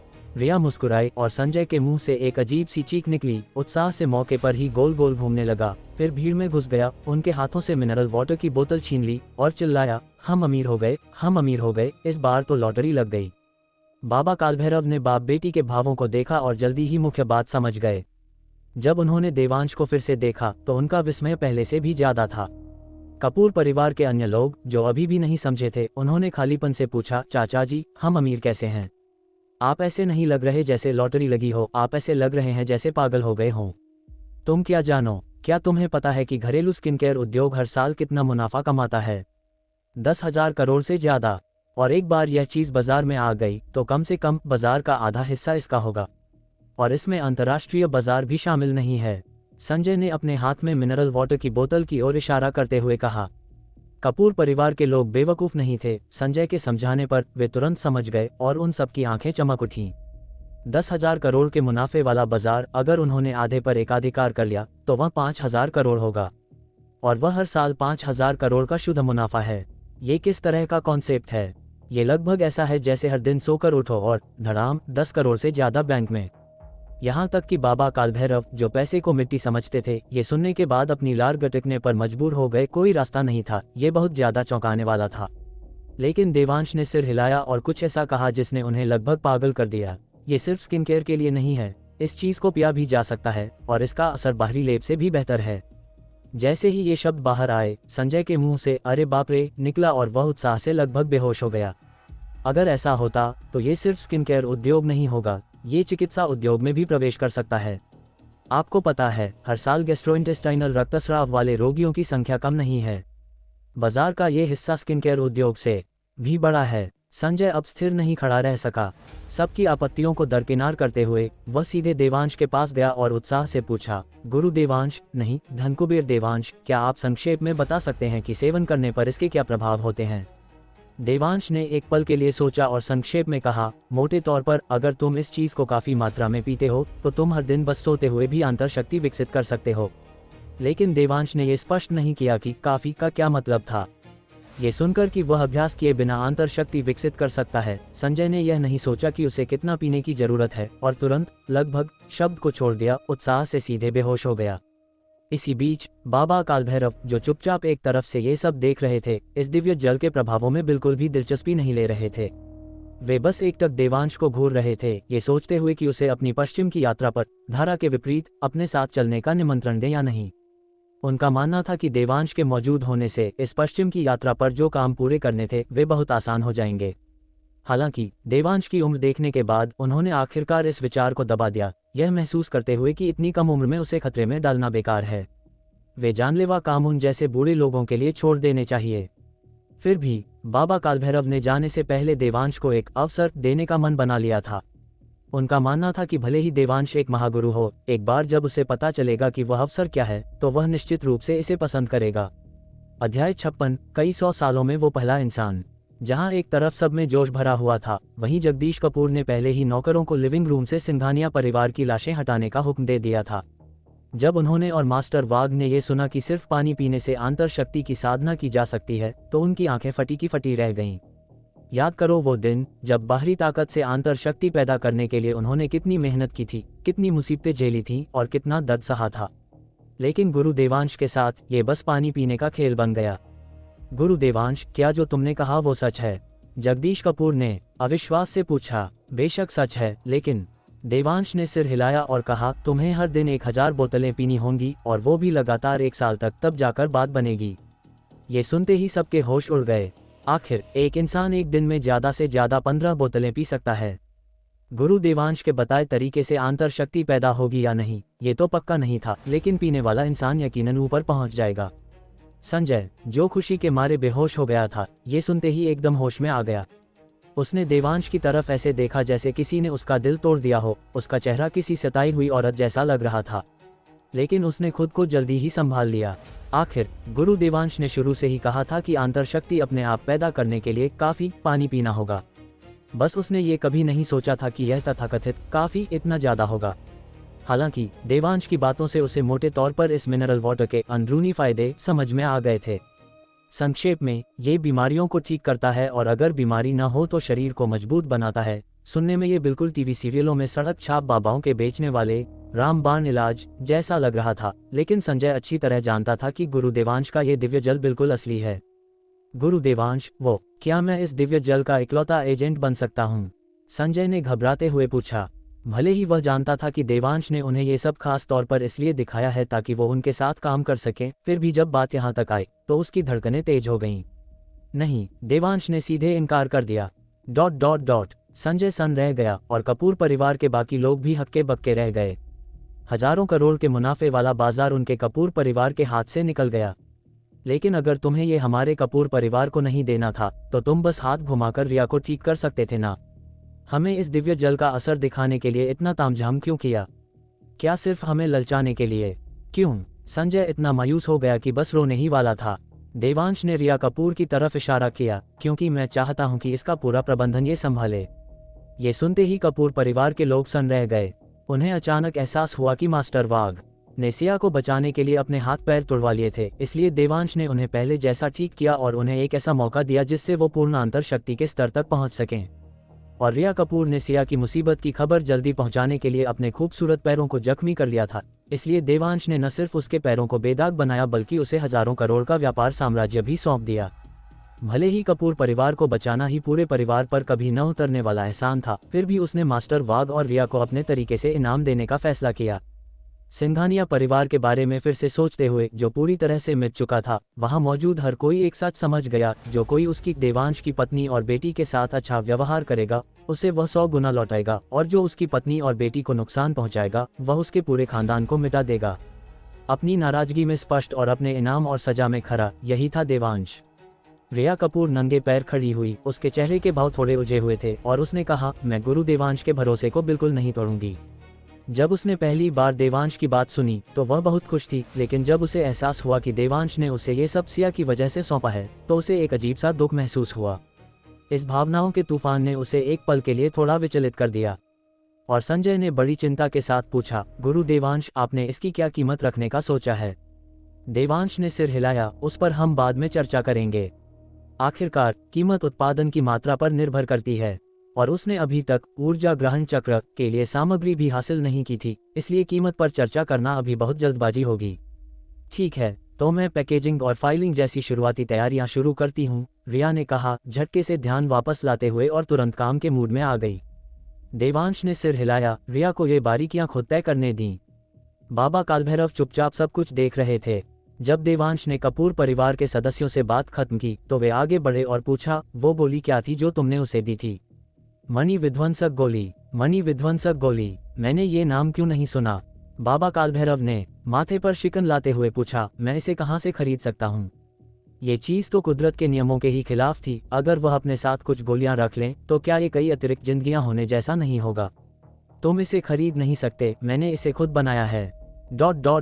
बाबा कालभैरव की आंखें चमक उठीं और उन्होंने देवांश को दोबारा परखा, फिर जोर से हंसे, मैं गलत नहीं था, तुम वाकई एक सिद्ध योगी हो। सिद्ध योगी? देवांश ने ये शब्द कभी नहीं सुना था, इसलिए उसने मुड़कर जगदीश कपूर और मास्टर वाघ की तरफ देखा, लेकिन वे भी हैरान दिख रहे थे, जिसका मतलब था कि उन्होंने भी यह शब्द नहीं सुना था। बाबा कालभैरव ने खुद से सिर हिलाया, यही वजह है, तुम केवल महागुरु स्तर पर हो, फिर भी मैं तुम्हें मार नहीं सका, तो तुम एक सिद्ध योगी हो। कपूर परिवार के चेहरों पर उलझन देखकर बाबा कालभैरव ने हाथ हिलाया और कहा, यह बिल्कुल भी हैरानी की बात नहीं है कि तुम लोग नहीं जानते, आखिर इस दुनिया में अब बहुत कम सिद्ध योगी बचे हैं, लेकिन तुम खुद एक सिद्ध योगी हो और तुम्हें यह नहीं पता। देवांश ने सिर हिलाया, वह केवल इतना जानता था कि वह एक साधक है। क्या तुम्हारे गुरु ने तुम्हें नहीं बताया? बाबा कालभैरव ने उलझन में पूछा।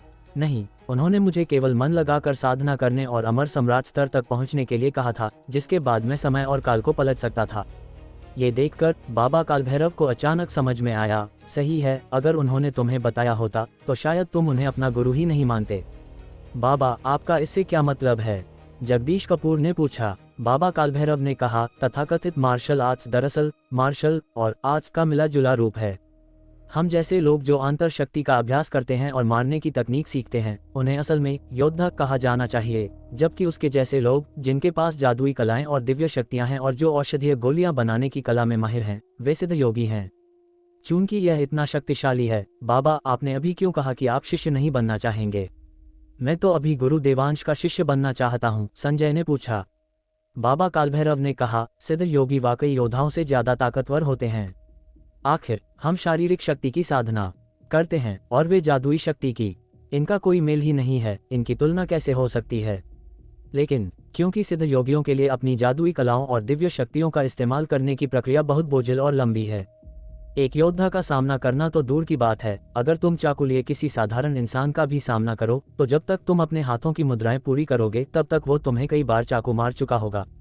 अगर तुम होते तो क्या तुम इसे सीखते? सबको अचानक समझ में आया, उन्होंने कभी ऐसी पेचीदगियों की उम्मीद नहीं की थी। संजय ने भी तुरंत शिष्य बनने का विचार छोड़ दिया, लेकिन देवांश ने तो कभी हाथों की मुद्राएं नहीं बनाई। रिया ने अचानक पूछा। सबने ये सुना और सोचा, हाँ ये सच है, उन्होंने देवांश को कभी मुद्राएं बनाते नहीं देखा, क्योंकि वो पहले ही महासिद्ध स्तर तक पहुंच चुका है, उसे मुद्राएं बनाने की बिल्कुल जरूरत नहीं है। बस एक विचार के साथ वो अपनी जादुई कलाओं और दिव्य शक्तियों का इस्तेमाल कर सकता है। बाबा कालभैरव ने यह बात थोड़े गर्व के साथ कही। ऐसे इंसान से हारना बिल्कुल भी शर्म की बात नहीं थी। क्या यह ऐसा नहीं है कि महागुरु से नीचे तुम कुत्ते से भी बदतर हो, लेकिन महागुरु से ऊपर तुम शेर की तरह चल सकते हो? अरे बाप रे, ये भी तो बहुत बढ़िया है। ज्यादा से ज्यादा मैं शुरुआती दौर में थोड़ा दबके रहूंगा। संजय चिल्लाया। शिष्य बनने की उसकी इच्छा फिर से जाग उठी। ये सुनकर सबने देवांश की तरफ ईर्ष्या भरी निगाहों से देखा। हालांकि बाबा कालभैरव ने ठंडी सांस ली और जवाब दिया, क्या तुम्हें लगता है कि बाकी सब बेवकूफ़ हैं और उन्हें दबके रहना नहीं आता? लेकिन फिर भी सिद्ध परंपरा का पतन क्यों हुआ? इतना कि अब बहुत से लोगों ने इसका नाम तक नहीं सुना। क्यों? संजय ने पूछा। क्योंकि सिद्ध परंपरा को स्वर्ग और धरती बर्दाश्त नहीं करते। पिछले कई 100 सालों में कोई महासिद्ध नहीं हुआ है। क्या तुम ऐसी विद्या सीखोगे जिसमें कोई उम्मीद ना हो? तो क्या इसका मतलब यह नहीं है कि देवांश पिछले कई 100 सालों में वो पहला इंसान है? रिया कपूर धीरे से बुदबुदाई, उसकी आंखों में देवांश के लिए गहरा सम्मान और चाहत थी। और जब कपूर परिवार के लोगों ने ये सुना तो देवांश के लिए उनकी नज़रों में जलन के अलावा और भी गहरा खौफ भर गया। कई 100 सालों में पहला इंसान, ये कैसी बात थी? इसका मतलब था कि उसका कोई पूर्वज नहीं था और बहुत संभव है कि कोई उत्तराधिकारी भी न हो, और अब से अगले कई 100 सालों तक सिर्फ उसी का राज होगा। उनके कपूर परिवार का ऐसे इंसान से जान पहचान होना निश्चित रूप से इस बात का संकेत था कि उनके पूर्वजों की कब्रों से हरी धुआं निकल रहा है। नहीं, हरी धुआं काफी नहीं था, उनकी पूर्वजों की कब्रों में तो आग लग गई होगी। अध्याय 57, चाहे आग का दरिया हो, मुझे जाना ही होगा। कपूर परिवार की श्रद्धा भरी निगाहों का सामना करते हुए भी देवांश का मन शांत रहा। हालांकि बाबा कालभैरव का स्पष्टीकरण सुनने के बाद उसे इस दुनिया की बेहतर समझ मिली। पुराना मैं सचमुच कुएं का मेढक था, ये सोचता था कि जो मेरी आंखों ने देखा वही पूरी दुनिया है। मुझे उम्मीद नहीं थी कि यहाँ न केवल योद्धा होंगे बल्कि सिद्ध योगी भी। 5000 साल की विरासत में वाकई गहरी बातें छिपी हैं। इस नज़रिए से देखें तो यह बहुत मुमकिन है कि 5000 साल पहले हुई वो घटनाएं सब सच थीं। बस पता नहीं उन परंपराओं के वारिस अब कहाँ चले गए। छोड़ो, मेरा इससे कोई लेना देना नहीं है। मुझे बस पीहू का कैंसर ठीक करना है। लगता है मुझे ऊर्जा मणियों के मामले को साफ करने का कोई रास्ता ढूंढना होगा। जैसे ही यह विचार उसके मन में आया, बाबा कालभैरव ने रिया कपूर की बात को आगे बढ़ाते हुए कहा, अगर वो पिछले कई सदियों में पहला इंसान न होता तो मैं उसे क्रिस्टल बम के बारे में बिल्कुल नहीं बताता। ये सुनकर देवांश की आंखें चमक उठी। तुम क्रिस्टल बम के बारे में जानते हो? वो चीज़ रुद्र सिंघानिया यानी बलराज सिंघानिया के बुढ़े बाप ने बनाई थी। मुझसे बेहतर उसे कोई नहीं समझता, बाबा कालभैरव ने गर्व से कहा। वो जानते थे कि देवांश को इस मामले में जरूर दिलचस्पी होगी। देवांश, बताओ मुझे। बाबा कालभैरव ने एक सोफा ढूंढा और बैठ गए। उनके शरीर पर पड़ा सूखा पत्तों वाला रेनकोट सोफे से रगड़ खाया, जिससे सूखे पत्तों का एक बड़ा टुकड़ा गिर गया, जो बेदाग सफ़ेद सोफे पर एकदम अलग दिख रहा था। इस चीज़ का असली नाम था। बाबा कालभैरव ने एक मुद्रा बनाई, विस्तार से बोलने के लिए तैयार थे, लेकिन देवांश ने उन्हें बीच में ही टोक दिया। जरा रुको। मुझे फिर से टोक दिया। ओ देवांश नाम वाले, क्या तुम्हें नहीं पता कि तुम कितने बदतमीज हो? बाबा कालभैरव का स्वभाव मस्तमौला था और वो अपनी बात सीधे कहते थे, चाहे वो देवांश को हरा सकें या नहीं। और देवांश ने बाबा कालभैरव को टोकने के बाद विला के कोने की तरफ देखा, जहां सिंघानिया परिवार द्वारा लाए गए 4 मेडिकल कर्मचारी उकड़ू बैठे थे। जब मास्टर वाघ और बाकी लोगों ने पहले लाशों को ठिकाने लगाया था, तो उनका इरादा इन 4 मेडिकल कर्मचारियों को भी अपने साथ ले जाने का था, लेकिन उन्हें पक्का नहीं पता था कि देवांश की कोई और योजना है या नहीं, इसलिए उन्होंने अपनी मर्जी से कुछ करने की हिम्मत नहीं की। उन्हें वापस जाने दो, देवांश ने बेपरवाही से कहा। मास्टर वाघ ने ये सुनते ही राहत की सांस ली। उन्हें डर था कि देवांश उन्हें भी निशाना बनाएगा। लगता है मैं कुछ ज्यादा ही सोच रहा था, मास्टर वाघ ने मन ही मन सोचा और उन 4 मेडिकल कर्मचारियों की तरफ बढ़े। ये चारों आज रात जो कुछ भी हुआ था उससे डर के मारे कांप रहे थे, और यह कहा जा सकता था कि उन्होंने उनकी बातचीत का एक शब्द भी नहीं सुना था।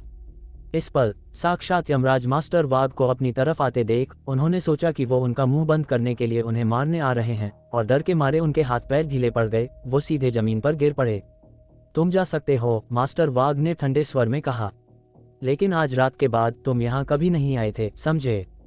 चारों जमीन पर बेसुध बैठे रहे। मास्टर वाघ का एक भी शब्द उनके कानों में नहीं गया। मास्टर वाघ ने लाचार होकर हाथ हिलाया और कुछ लोगों को उन्हें भेजने के लिए बुलाया। बाबा कालभैरव ने देखा कि देवांश बेगुनाहों को बेवजह नहीं मारता और देवांश के प्रति उनका सम्मान बढ़ गया, इसलिए उन्होंने अब टोकने की परवाह नहीं की और आगे बोले, इस चीज का असली नाम दुनिया की मुस्कान था, लेकिन मुझे लगा कि यह सुनने में बहुत बुरा लगता है, इसलिए मैंने रुद्र सिंघानिया से इसे बदलकर क्रिस्टल बम करने को कहा। ये सरल, देसी और याद रखने में आसान है। विला में मौजूद हर किसी का चेहरा ये सुनकर अजीब हो गया। क्या बकवास है, दुनिया की मुस्कान, बुरा लगता है। तुम्हारे चेहरे देखकर मुझे पता है कि तुम भी मानते हो कि मेरा चुना हुआ नाम ज्यादा बेहतर है।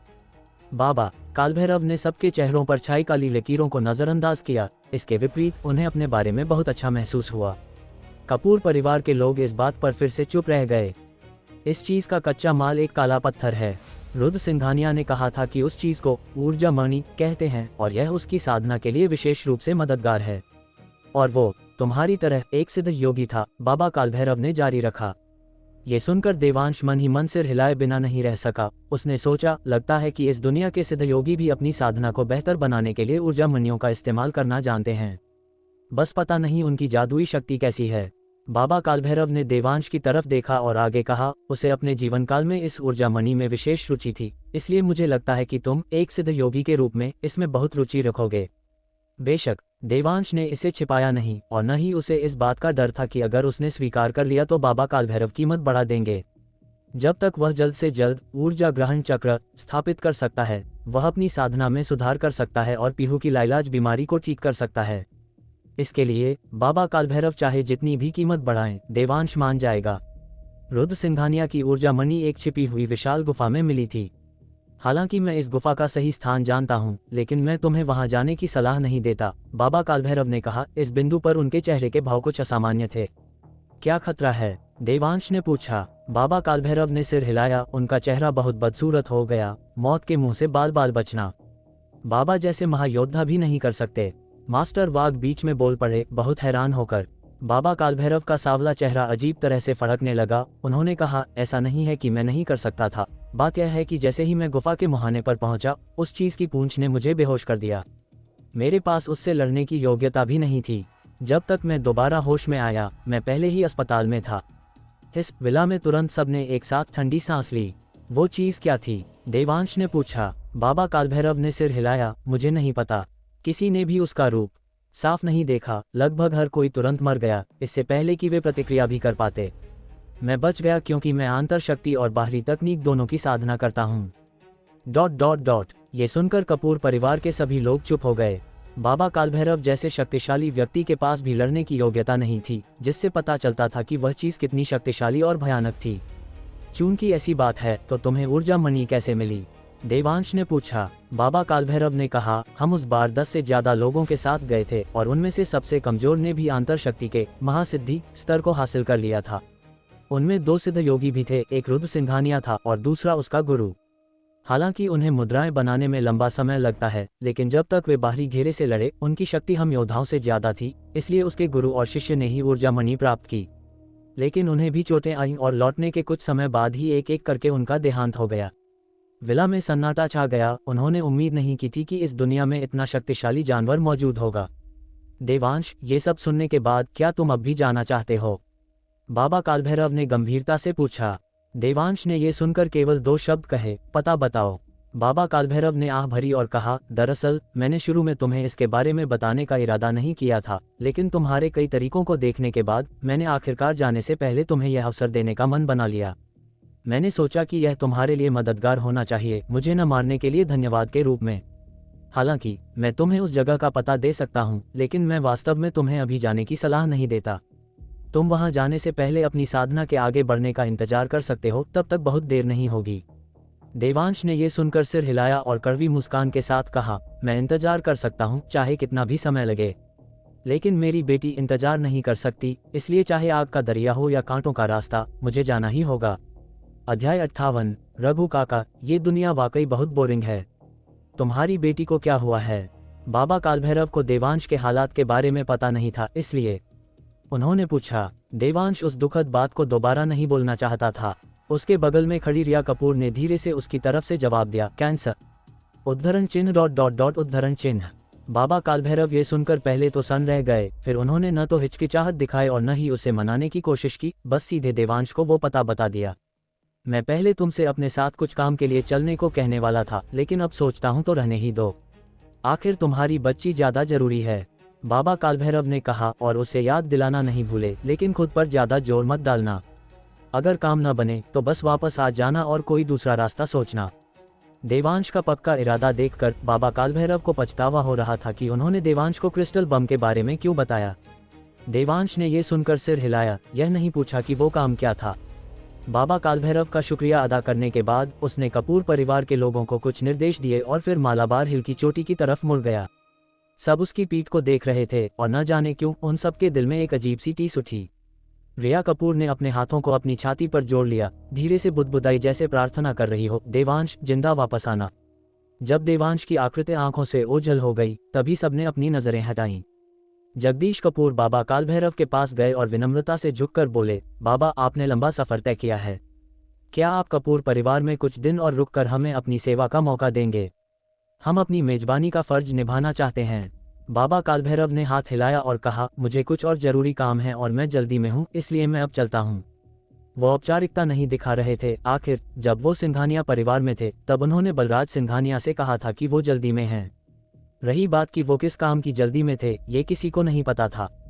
जगदीश कपूर ने उन्हें ज्यादा रोकने की कोशिश नहीं की, लेकिन कपूर परिवार के सदस्यों के साथ बाबा कालभैरव को विला के गेट तक छोड़ने गए। बाबा कालभैरव को जाते हुए देखने के बाद भीड़ में से किसी ने राहत की लंबी सांस ली, जिसके बाद सहानुभूति की एक लहर दौड़ गई।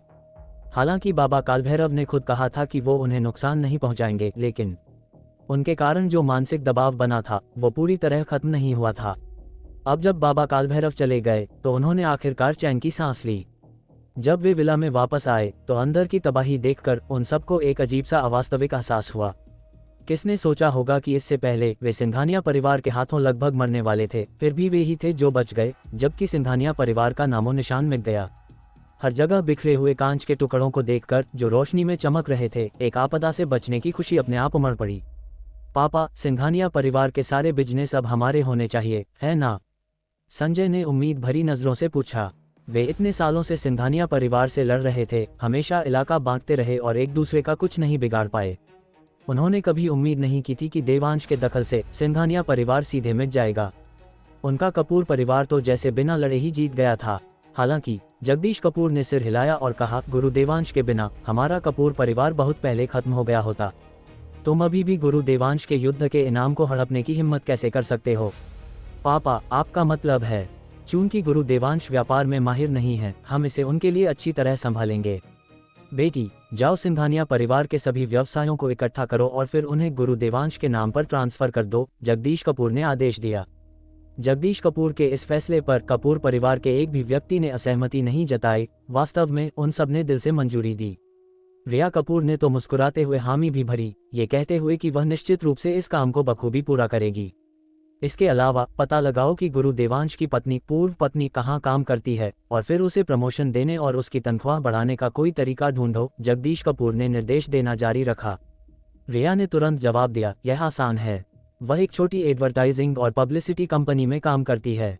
मैं बस उस कंपनी को सीधे खरीद लूंगी। तुम तरीके खुद तय करो। जगदीश कपूर ने सिर हिलाया और निर्देश दिया, लेकिन सावधानी का ध्यान रखना। उसे किसी भी सुराग का पता बिल्कुल नहीं चलने देना और उससे भी ज्यादा गुरु देवांश की पहचान उजागर मत करना। कपूर परिवार का कोई व्यक्ति तुरंत आगे बढ़ा और पूछा, दादाजी, गुरु देवांश स्पष्ट रूप से इतने शक्तिशाली हैं, फिर भी वह मिस सिया से यह क्यों छिपाते हैं? जगदीश कपूर ने सिर हिलाया, चूंकि गुरु देवांश ऐसा कर रहे हैं तो स्वाभाविक रूप से उनके पास इसके कारण होंगे। हमें बस अपना हिस्सा करना है और गुरु देवांश के विचारों के बारे में आंख बंद करके अटकलें नहीं लगानी हैं, समझे? जी, हम समझ गए। उन्हें कैसे पता चलता कि ऐसा नहीं था कि देवांश ने सिया को बताने से इनकार कर दिया, बल्कि सिया ने उसे मौका ही नहीं दिया और उस पर विश्वास तो बिल्कुल नहीं किया। अस्पताल में सिया ने यह बहुत साफ कर दिया था, अगर उसने पीहू के सामने फिर से डींग मारने की हिम्मत की तो वह पीहू को लेकर मुंबई छोड़ देगी और यह सुनिश्चित करेगी कि वह पीहू को फिर कभी न देख पाए। इसके अलावा मिस सिया और उनकी बेटी की सुरक्षा जारी रखनी होगी। तोड़फोड़ और घुसपैठ की घटनाओं को पूरी तरह से रोकना होगा, जगदीश कपूर ने जोर देकर कहा। सिंघानिया परिवार के सदस्यों का यह न मानना कि उन्होंने पीहू की छुट्टी वाले दिन किराए के घर में तोड़फोड़ की थी, ये दर्शाता था कि देवांश के अभी भी दुश्मन थे। गुरु देवांश ने कपूर परिवार की इतनी मदद की थी, उन्हें गुरु देवांश के परिवार की रक्षा करनी ही थी। मास्टर वाघ ने झुककर कहा, मालिक निश्चिंत रहें, यह मामला मुझ पर छोड़ दें। भले ही मेरी जान चली जाए, मैं ऐसा दोबारा कभी नहीं होने दूंगा। ठीक है, सुबह होने वाली है, सब लोग वापस जाकर आराम करो, हम जागने के बाद इस गंदगी को साफ करेंगे, जगदीश कपूर ने अपने कमरे में लौटने से पहले कहा। दूसरी ओर रिया कपूर विला के बाहर चली गई, मालाबार हिल की चोटी की ओर देखते हुए विचारों में खोई हुई। देवांश के नक्षत्र विला लौटने के बाद उसने पहले आधा मीटर का ऊर्जा ग्रहण चक्र स्थापित किया, फिर उसमें कुछ पानी की बोतलें डाल दी ताकि वे धीरे धीरे ऊर्जा को सोख सकें। फिर उसने अपना फोन उठाया जो चार्ज हो रहा था, उसे ऑन किया और अपनी जेब में रख लिया। उसका फोन पहले बैटरी खत्म होने के कारण अपने आप बंद हो गया था, यही वजह थी कि सिया और रिया उससे संपर्क नहीं कर पा रही थीं। जब वह मणि विध्वंसक गोली लेने वापस आया था तभी उसने इसे चार्ज पर लगाया था और अब ये लगभग पूरा चार्ज हो चुका था। उसकी मूल योजना आज घर ढूंढने की थी और बब्बन भाई द्वारा दिए गए 50 लाख का उपयोग करके सिया के लिए उसकी कंपनी के करीब एक घर खरीदने की थी। हालांकि अब जब उसे ऊर्जा मणियों के ठिकाने का पता चल गया था तो घर खरीदने का मामला टालना पड़ा। आखिर घर बाद में खरीदा जा सकता था, लेकिन ऊर्जा मणियों के बारे में बहुत सारे अस्थिर कारक थे और देवांश को चिंता थी कि देरी से मुश्किलें बढ़ सकती हैं। जल्दी से तैयार होने के बाद देवांश नक्षत्र विला से निकला और धारावी आउटस्कर्ट्स के रिहायशी इलाके की ओर चल पड़ा। जल्द ही वह चौथी मंजिल के किराए के अपार्टमेंट में पहुंचा, फिर चुपचाप दरवाजा खोला और अंदर चला गया। सिया और उसकी बेटी अभी भी गहरी नींद में थीं। देवांश ने उन्हें नहीं जगाया, बल्कि बिस्तर के पास खड़ा होकर उन्हें बहुत देर तक देखता रहा। जब खिड़की के बाहर की रोशनी धीरे धीरे तेज होने लगी तभी देवांश ने अपनी नजरें हटाईं। उन दोनों में कुछ प्राण ऊर्जा का संचार करने के बाद वह भारी मन से मुड़ा और चला गया। किराए के अपार्टमेंट को छोड़ने के बाद देवांश सड़क पर आया, एक टैक्सी रोकी और सीधे एयरपोर्ट की ओर निकल गया। बाबा कालभैरव ने जिस जगह का जिक्र किया था वो पुणे के अधिकार क्षेत्र में थी, मुंबई से 100 किलोमीटर से ज्यादा दूर।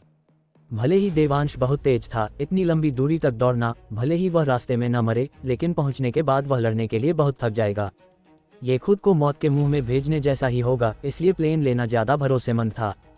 प्लेन के टेक ऑफ में अभी भी 1 घंटे से ज्यादा का समय था। देवांश वेटिंग लाउंज में बेकार बैठा था, आराम करने के लिए अपनी आंखें बंद कर लीं। नदी पर सुबह का सूरज उगा, रात के अंधेरे को चीरते हुए नदी के पानी पर लाल रोशनी की एक परत बिखेर दी। एक काले चोगे वाला बूढ़ा डेक पर खड़ा था, नाव के किनारे पर अपनी तर्जनी उंगली बढ़ाए हुए, उसकी आंखें बंद थीं, एक अजीब मुद्रा में।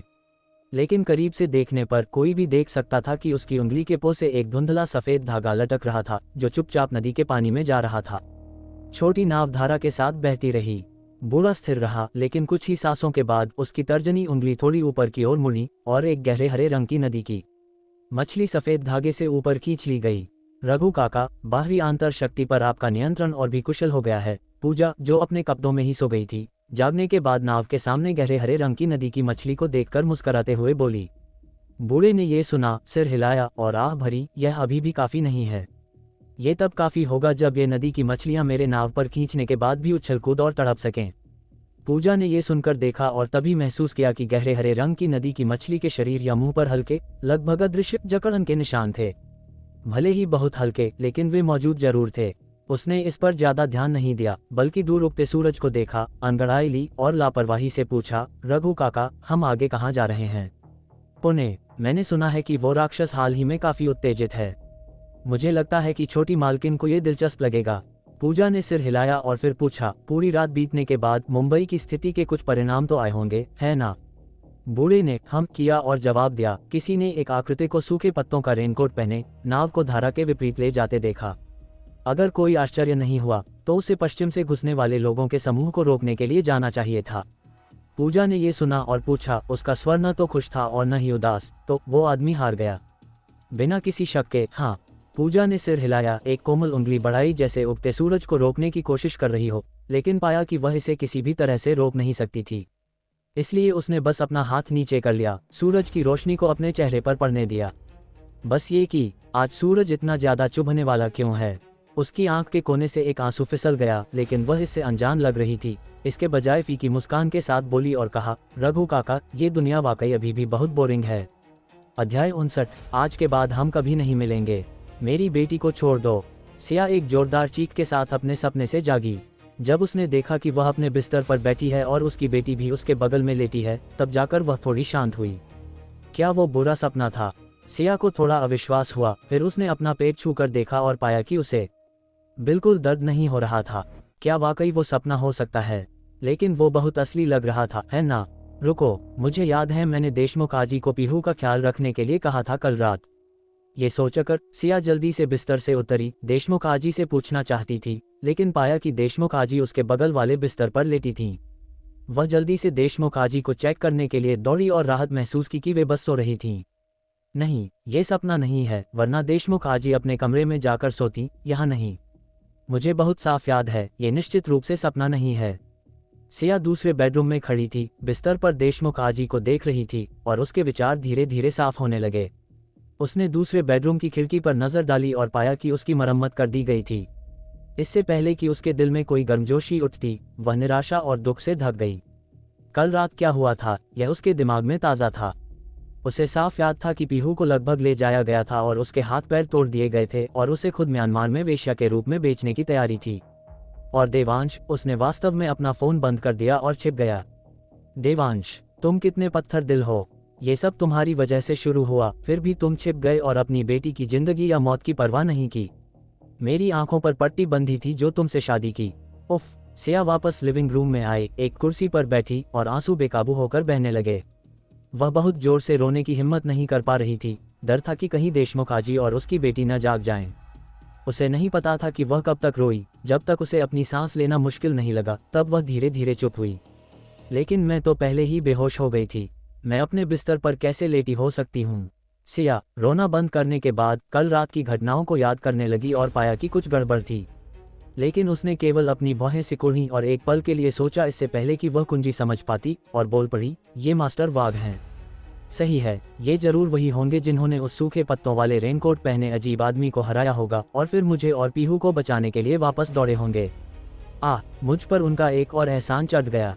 मैं इसे कभी कैसे चुका पाऊंगी? एक बाहर वाला हम माँ बेटी का इतना ख्याल रख सकता है, लेकिन तुम उसके सगे बाप होकर।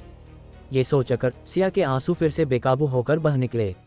उसने ज्यादा हिचकिचाहट नहीं की, अपना फोन निकाला और अपने गम को दबाते हुए देवांश को एक टेक्स्ट मैसेज भेजा। मुंबई एयरपोर्ट, पुणे की फ्लाइट बोर्डिंग कर रही थी। देवांश ने अपना टिकट लिया, अपनी सीट ढूंढी और अपने फोन को फ्लाइट मोड पर डालने ही वाला था कि उसने एक टेक्स्ट मैसेज आते देखा। वह इसे खोलने ही वाला था कि डिजाइनर कपड़ों में एक नौजवान सीधे उसके पास आया। भाई, सीट बदलोगे? मैं उसके साथ हूँ। देवांश को ऐसी सुविधा के लिए सीट बदलने में कोई आपत्ति नहीं थी। लेकिन जैसे ही वह खड़ा होने वाला था, उसके बगल में बैठे शख्स ने उसकी आस्तीन खींच ली। देवांश ने अपना सिर घुमाया और एक मासूम सी दिखने वाली खूबसूरती को उम्मीद से उसकी ओर देखते हुए पाया, जो अपना सिर थोड़ा हिला रही थी, जिसका मतलब था कि वह सीट न बदले। ये देखकर देवांश उस आदमी को मना करने वाला था, लेकिन उसकी उंगली ने टेक्स्ट मैसेज खोल दिया। जब उसने टेक्स्ट मैसेज का कंटेंट देखा तो देवांश को लगा जैसे उसके सिर पर किसी ने दुनिया की मुस्कान मार दी हो, और एक धमाके के साथ उसे चक्कर आने लगे और उसके कान बजने लगे। देवांश, कल रात मुझसे गलती हो गई। मुझे तुम्हें खाने के लिए घर नहीं बुलाना चाहिए था। जैसे ही तुम वापस आए, तुमने इतनी बड़ी मुसीबत खड़ी कर दी। पीहू लगभग किडनैप हो गई थी और उसके हाथ पैर तोड़ दिए गए थे। इससे भी बुरा यह है कि तुम वास्तव में अपना फ़ोन बंद करके छिप गए। वह तुम्हारी अपनी बेटी है। देवांश, मैं तुमसे पूरी तरह निराश हो चुकी हूँ। आज के बाद हम कभी एक दूसरे से नहीं मिलेंगे। टेक्स्ट मैसेज का कंटेंट देखकर देवांश का दिल ऐसा लगा जैसे सुइयों से छेदा जा रहा हो। हालांकि कल रात खाना खाने के बाद जब वह निकला था तो सिया का रवैया उसके प्रति काफ़ी नर्म हो गया था, लेकिन कल रात सिंघानिया परिवार की घटना ने उसे और भी गहरा गलत समझने पर मजबूर कर दिया। सिंघानिया परिवार, मुझे तुम्हें इतनी आसानी से नहीं मरने देना चाहिए था। देवांश की आंखों में गुस्सा भरा था। रॉकी रायचंद, डिजाइनर कपड़ों में, ने देखा कि देवांश अभी भी चुपचाप बैठा है और सोचा कि वह उसका अपमान कर रहा है। उसे तुरंत गुस्सा आ गया। ओए, क्या तू बहरा है? एहसान फरामोश मत बन। क्या तू जानता है कि मैं कौन हूँ? देवांश पहले से ही खराब मूड में था और अब रॉकी रायचंद को इतनी सख्ती से बोलते हुए सुनकर उसने तुरंत उसे घूर कर देखा। उसकी आंखों में गुस्सा लगभग ठोस था, जिससे रॉकी रायचंद इतना डर गया कि उसका संतुलन बिगड़ गया और वह सीधे अपनी पीठ के बल गिर पड़ा। कमीने, तू मुझे घूरने की हिम्मत करता है? क्या तुझे यकीन है कि मैं? रॉकी रायचंद ने सबके सामने अपना मजाक बना लिया। अपने आसपास की मजाकिया नजरों को देखकर उसे इतना गुस्सा आया कि वह खड़ा हो गया और देवांश पर चिल्लाया। लेकिन इससे पहले कि वह अपनी धमकी पूरी कर पाता, देवांश उस पर गरजा, दफा हो जा। ... रॉकी रायचंद ने देवांश की फटकार सुनी और न जाने क्यों उसे एक ठंडक महसूस हुई और फिर उसके पैर ढीले पड़ गए। वह स्थिर खड़ा नहीं हो पा रहा था। अपने दिल में सारी अनिच्छा के बावजूद वह अपनी बात पूरी करने के लिए रत्ती भर भी हिम्मत नहीं जुटा सका। काफी देर बाद जब एयर होस्टेस पूछताछ करने आई तब जाकर वह होश में आया। देवांश की ओर इशारा किया, कहा, तू बस रुक जा, और फिर अपनी सीट पर वापस चला गया। देवांश इस समय अत्यधिक दुख में था और बाहरी आवाज़ों के प्रति संवेदनशील नहीं था, वरना रॉकी रायचंद इस समय एक ठंडी लाश बन चुका होता। अभी के लिए शुक्रिया, देवांश के बगल में बैठी लड़की ने धीरे से कहा। उसकी आवाज़ बहुत सुरीली थी और उसके आगे पीछे बैठे लोगों ने भी इसे सुना, यहाँ तक कि उसका चेहरा देखने के लिए खड़े हो गए। लेकिन देवांश ने इसे नज़रअंदाज कर दिया, उसकी तरफ देखा तक नहीं, बस कोई बात नहीं कहकर अपनी फ़ोन स्क्रीन को घूरता रहा। मायरा नायर थोड़ी हैरान थी। ये पहली बार था जब वह किसी ऐसे आदमी से मिली थी जो उसके प्रति इतना उदासीन था। वह पहले देखना चाहती थी कि देवांश क्या देख रहा है जो उसे इतना मग्न कर रहा है, लेकिन एक नज़र के बाद उसने पाया कि उसके फ़ोन पर एक प्राइवेसी स्क्रीन प्रोटेक्टर था और उसके कोण से ये पूरी तरह काला था, वह कुछ नहीं देख सकती थी। ये देखकर मायरा नायर ने इस पर ध्यान देना बंद कर दिया। फिर से शुक्रिया कहने के बाद उसने अपना सिर घुमाया और एक झपकी के लिए अपनी आंखें बंद कर लीं। इस बीच रॉकी रायचंद बड़बड़ाते हुए अपनी सीट पर वापस आया, गुस्से से भरा हुआ, और अपने बगल में बैठे व्यक्ति से कहा, गुरुजी, क्या आप उस आदमी को सबक सिखाने में मेरी मदद कर सकते हैं? मैं कर सकता हूँ, लेकिन इससे प्लेन के टेक ऑफ में देरी होगी। क्या तुम वाकई ऐसा करना चाहते हो? गुरु चांडाल ने अपनी माला फेरते हुए बिना आंखें खोले बेहद घमंडी भाव से कहा। सच है, हम पुणे में जरूरी काम में देरी नहीं कर सकते, रॉकी रायचंद ने दांत पीसते हुए कहा। तुम्हें परेशान होने की जरूरत नहीं है, एक बार प्लेन लैंड हो जाए, ये गुरु खुद उससे निपटेगा, गुरु चांडाल ने आत्मविश्वास से कहा, जैसे कि सब कुछ उनके नियंत्रण में था। ये सुनते ही रॉकी रायचंद का दिल खुशी से भर गया। तो फिर मैं गुरु चांडाल को तकलीफ दूंगा। जब गुरु चांडाल कदम उठाएंगे तो उस लड़के को इस दुनिया में आने का पछतावा जरूर होगा। इतनी जल्दी मत बोलो, तुम्हें पता होना चाहिए कि इस दुनिया में हमेशा तुमसे बेहतर लोग होते हैं। गुरु चांडाल रॉकी रायचंद की चापलूसी से बहुत खुश थे और जानबूझकर एक विनम्र टिप्पणी की, फिर जोड़ा, लेकिन वो लड़का तो बस एक मामूली इंसान है। हे, गुरु चांडाल की तुलना में कौन मामूली इंसान नहीं है? रॉकी रायचंद हंसा, एक और तारीफ करते हुए। गुरु चांडाल शांत रहे, स्पष्ट रूप से इसका आनंद ले रहे थे। रॉकी रायचंद भी इस समय संतुष्ट था। उसने पीछे मुड़कर देवांश को देखा, फिर अपना सिर घुमाया और मन ही मन सोचा, इस रईस-ए-जादे से पंगा लेने की हिम्मत की, तुझे पता भी नहीं चलेगा कि तू कैसे मरा बाद में। प्लेन ने 3 घंटे से ज़्यादा उड़ान भरी और देवांश ने पूरा सफ़र उस संदेश को समझने में बिताया जिसने उसे असहनीय दुख से भर दिया था। जब तक प्लेन नीचे उतरना शुरू नहीं हुआ तब तक देवांश अपनी टूटी हुई भावनाओं को संभाल नहीं पाया। 1 लाख साल साधना करने के बाद भी वह माँ और बेटी के प्रति अपने कर्ज और मोह को खत्म नहीं कर सका। उसने सोचा शायद यही एक आदमी की जिम्मेदारी है जो उसे उठानी चाहिए। अपना फ़ोन रखते हुए देवांश ने अपनी बाकी यात्रा की योजना बनाना शुरू कर दिया। लेकिन तभी उसके बगल में बैठी मायरा नायर फिर बोली, प्लेन से उतरने के बाद मेरे पीछे आना। रॉकी रायचंद बहुत बदला लेने वाला है और मैं शर्त लगा सकती हूँ कि वो तुम्हारे लिए मुसीबत खड़ी करेगा।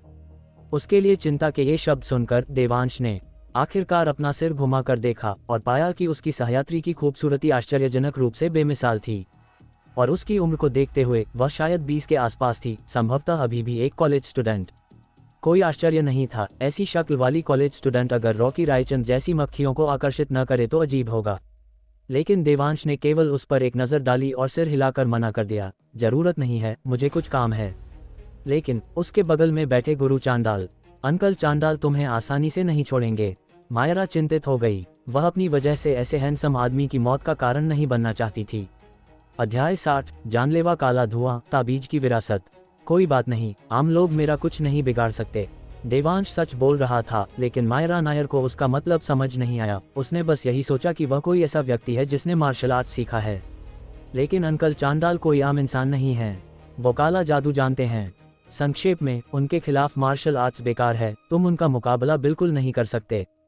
खैर, लैंड करने के बाद बस मेरे पीछे आना, जहां तुम्हें जाना होगा मैं तुम्हें वहां ले चलूंगी। उसे अब पछतावा हो रहा था, उसे उस समय उसकी आस्तीन नहीं खींचनी चाहिए थी। उसे रॉकी रायचंद के साथ सीट बदलने देना चाहिए था। ज्यादा से ज्यादा उससे 3 घंटे और घृणा झेलनी पड़ती, जो उसकी जिंदगी बर्बाद करने से कहीं बेहतर था।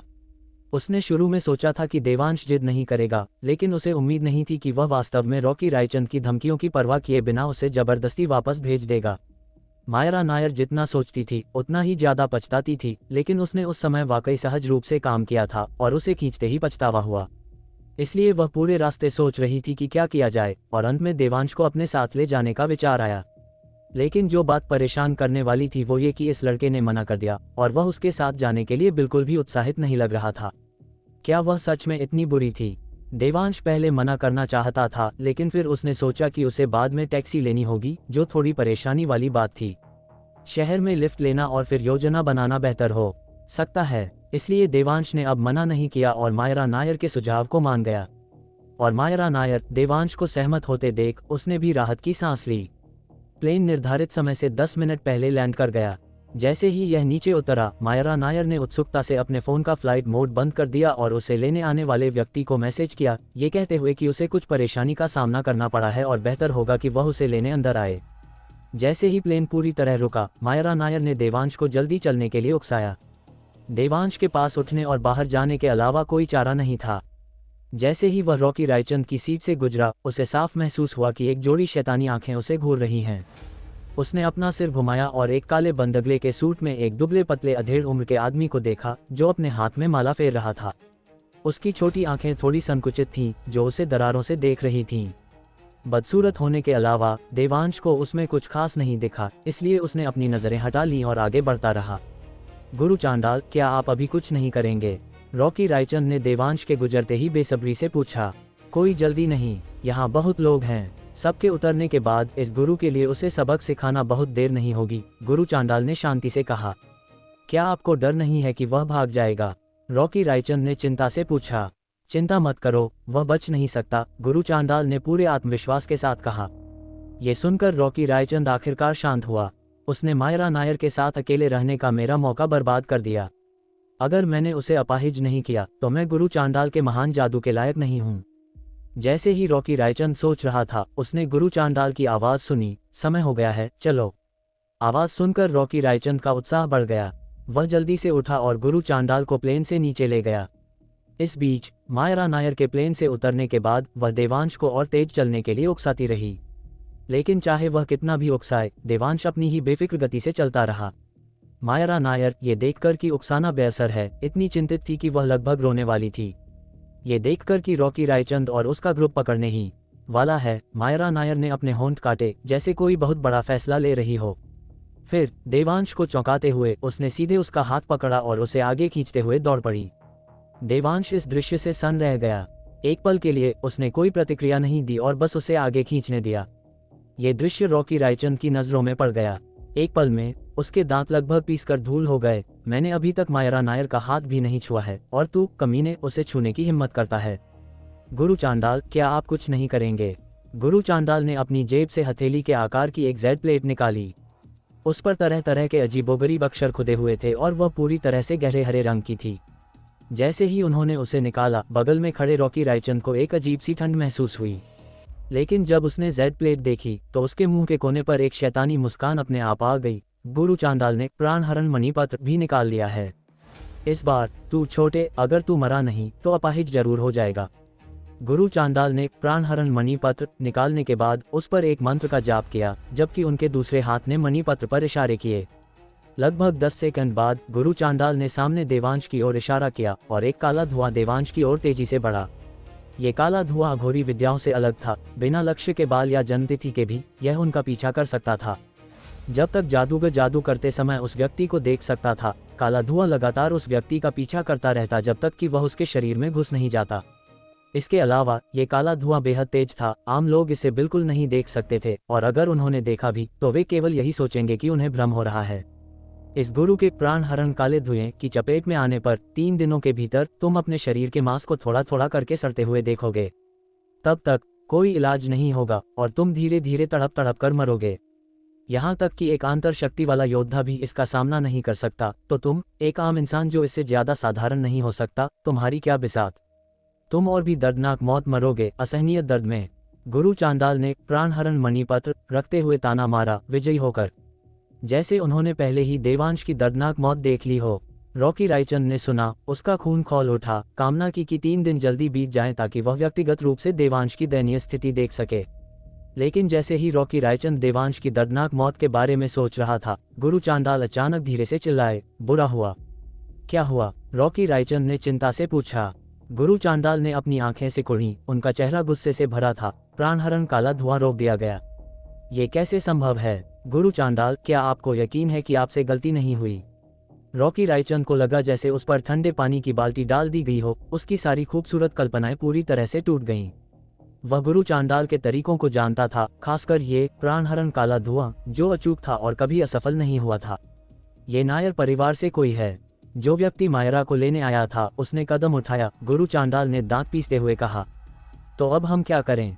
रॉकी रायचंद ने चिंता से पूछा। हम केवल दूसरे मौके का इंतजार कर सकते हैं। नायर परिवार उसे हमेशा के लिए नहीं बचा सकता। खुद को खुशनसीब समझ, बच्चे। रॉकी रायचंद ने अपने दांत पीस लिए, लेकिन उसके दिल में गुरु चांडाल के बारे में कड़ी राय थी। अगर आपने पहले काम किया होता तो इतनी मुसीबत नहीं होती। लेकिन उसने गुरु चांडाल से शिकायत करने की हिम्मत नहीं की, वरना उसे पता भी नहीं चलता कि वह कैसे मरा। एयरपोर्ट के निकास पर जैसे ही काला धुआं देवांश के शरीर में प्रवेश करने वाला था, देवांश के पीछे अचानक एक कोमल हाथ दिखाई दिया, जिसने नंगे हाथों से काले धुएं को पकड़ लिया। एक करारी बूम के साथ उस कोमल हाथ में एक लौ जल उठी। एक दुर्गंध के बाद हाथ खुला और उसकी हथेली खाली थी। लेकिन देवांश ने साफ देखा कि उस हाथ ने नंगे हाथों से काले धुएं को नहीं पकड़ा था, बल्कि अपनी हथेली में एक पीला ताबीज पकड़ा था, जिस पर विभिन्न अजीब पैटर्न बने हुए थे। जब पीला ताबीज काले धुएं को छू गया तो वह तुरंत जल गया, काले धुएं को राख में बदल दिया। ताबीज। देवांश मन ही मन आश्चर्य किए बिना नहीं रह सका। मुझे उम्मीद नहीं थी कि ताबीज की एक विरासत सचमुच बची हुई है। लगता है कि पूर्वजों की चीजें पूरी तरह से खो नहीं गई हैं। बस आश्चर्य है कि इसका कितना हिस्सा आगे बढ़ाया गया है। अच्छा हुआ मैं जल्दी आ गई। अगर थोड़ी भी देर होती तो शायद वह। उस कोमल हाथ की मालकिन हिचकिचाई, फिर मायरा नायर को हल्का सा डांटा, क्या तुम भविष्य में भी अकेले इधर उधर भागने की हिम्मत करोगी? दीदी, मुझसे गलती हो गई, मेरी इज्जत रख लो प्लीज, मायरा नायर ने उस व्यक्ति के हाथ को पकड़ते हुए और मुंह बनाते हुए कहा। उस व्यक्ति ने ठंडी सांस ली, फिर मुनि और देवांश से कहा, प्लेन में पहले के लिए धन्यवाद। तुम कहाँ जा रहे हो? मैं तुम्हें छोड़ दूंगी। देवांश ने यह सुना और आखिरकार उस व्यक्ति को देखा, यह महसूस करते हुए कि अगर वह मायरा नायर से 70 से 80% समान नहीं थी तो कम से कम 50 से 60% तो थी ही। हालांकि उम्र में करीब होने के बावजूद उसमें एक परिपक्वता थी जो उसकी उम्र के लिए असामान्य थी। खासकर जब उसने अपनी भौहें सिकुड़ी तो उसके चारों ओर अधिकार का एक हल्का आभास था, जिसने मायरा नायर को सन और निरुत्तर कर दिया। भले ही दोनों बहनें थीं, लेकिन उनके कपड़े पहनने का तरीका बिल्कुल अलग था। छोटी बहन मायरा नायर ज़्यादा युवा और जीवंत थी, जबकि बड़ी बहन मीरा नायर ज़्यादा सक्षम और गंभीर। हालांकि एक बात तय थी, उन दोनों की आकृतियां ऐसी थीं कि अगर वे सड़क पर खड़ी हो जाएं तो 100% लोग मुड़कर देखेंगे। यह आने जाने वाले यात्रियों की प्रतिक्रियाओं से स्पष्ट था। इतनी तकलीफ की जरूरत नहीं है, बस मुझे शहर में कहीं भी छोड़ दो, देवांश ने लापरवाही से कहा। मीरा नायर देवांश की लापरवाही से थोड़ी हैरान थी जब वह उसका सामना कर रहा था, लेकिन वह जल्दी ही अपने सामान्य भाव में लौट आई, सिर हिलाया और कहा, चलो गाड़ी बाहर है। देवांश ने माना। फिर जिस दिशा से वह आया था उस ओर एक अर्थपूर्ण नजर डाली। उसके होठों पर एक ठंडी मुस्कान खेल रही थी। मुझ पर हाथ डालने की हिम्मत? तुम्हें शायद ये भी नहीं पता कि मौत शब्द कैसे लिखा जाता है ना?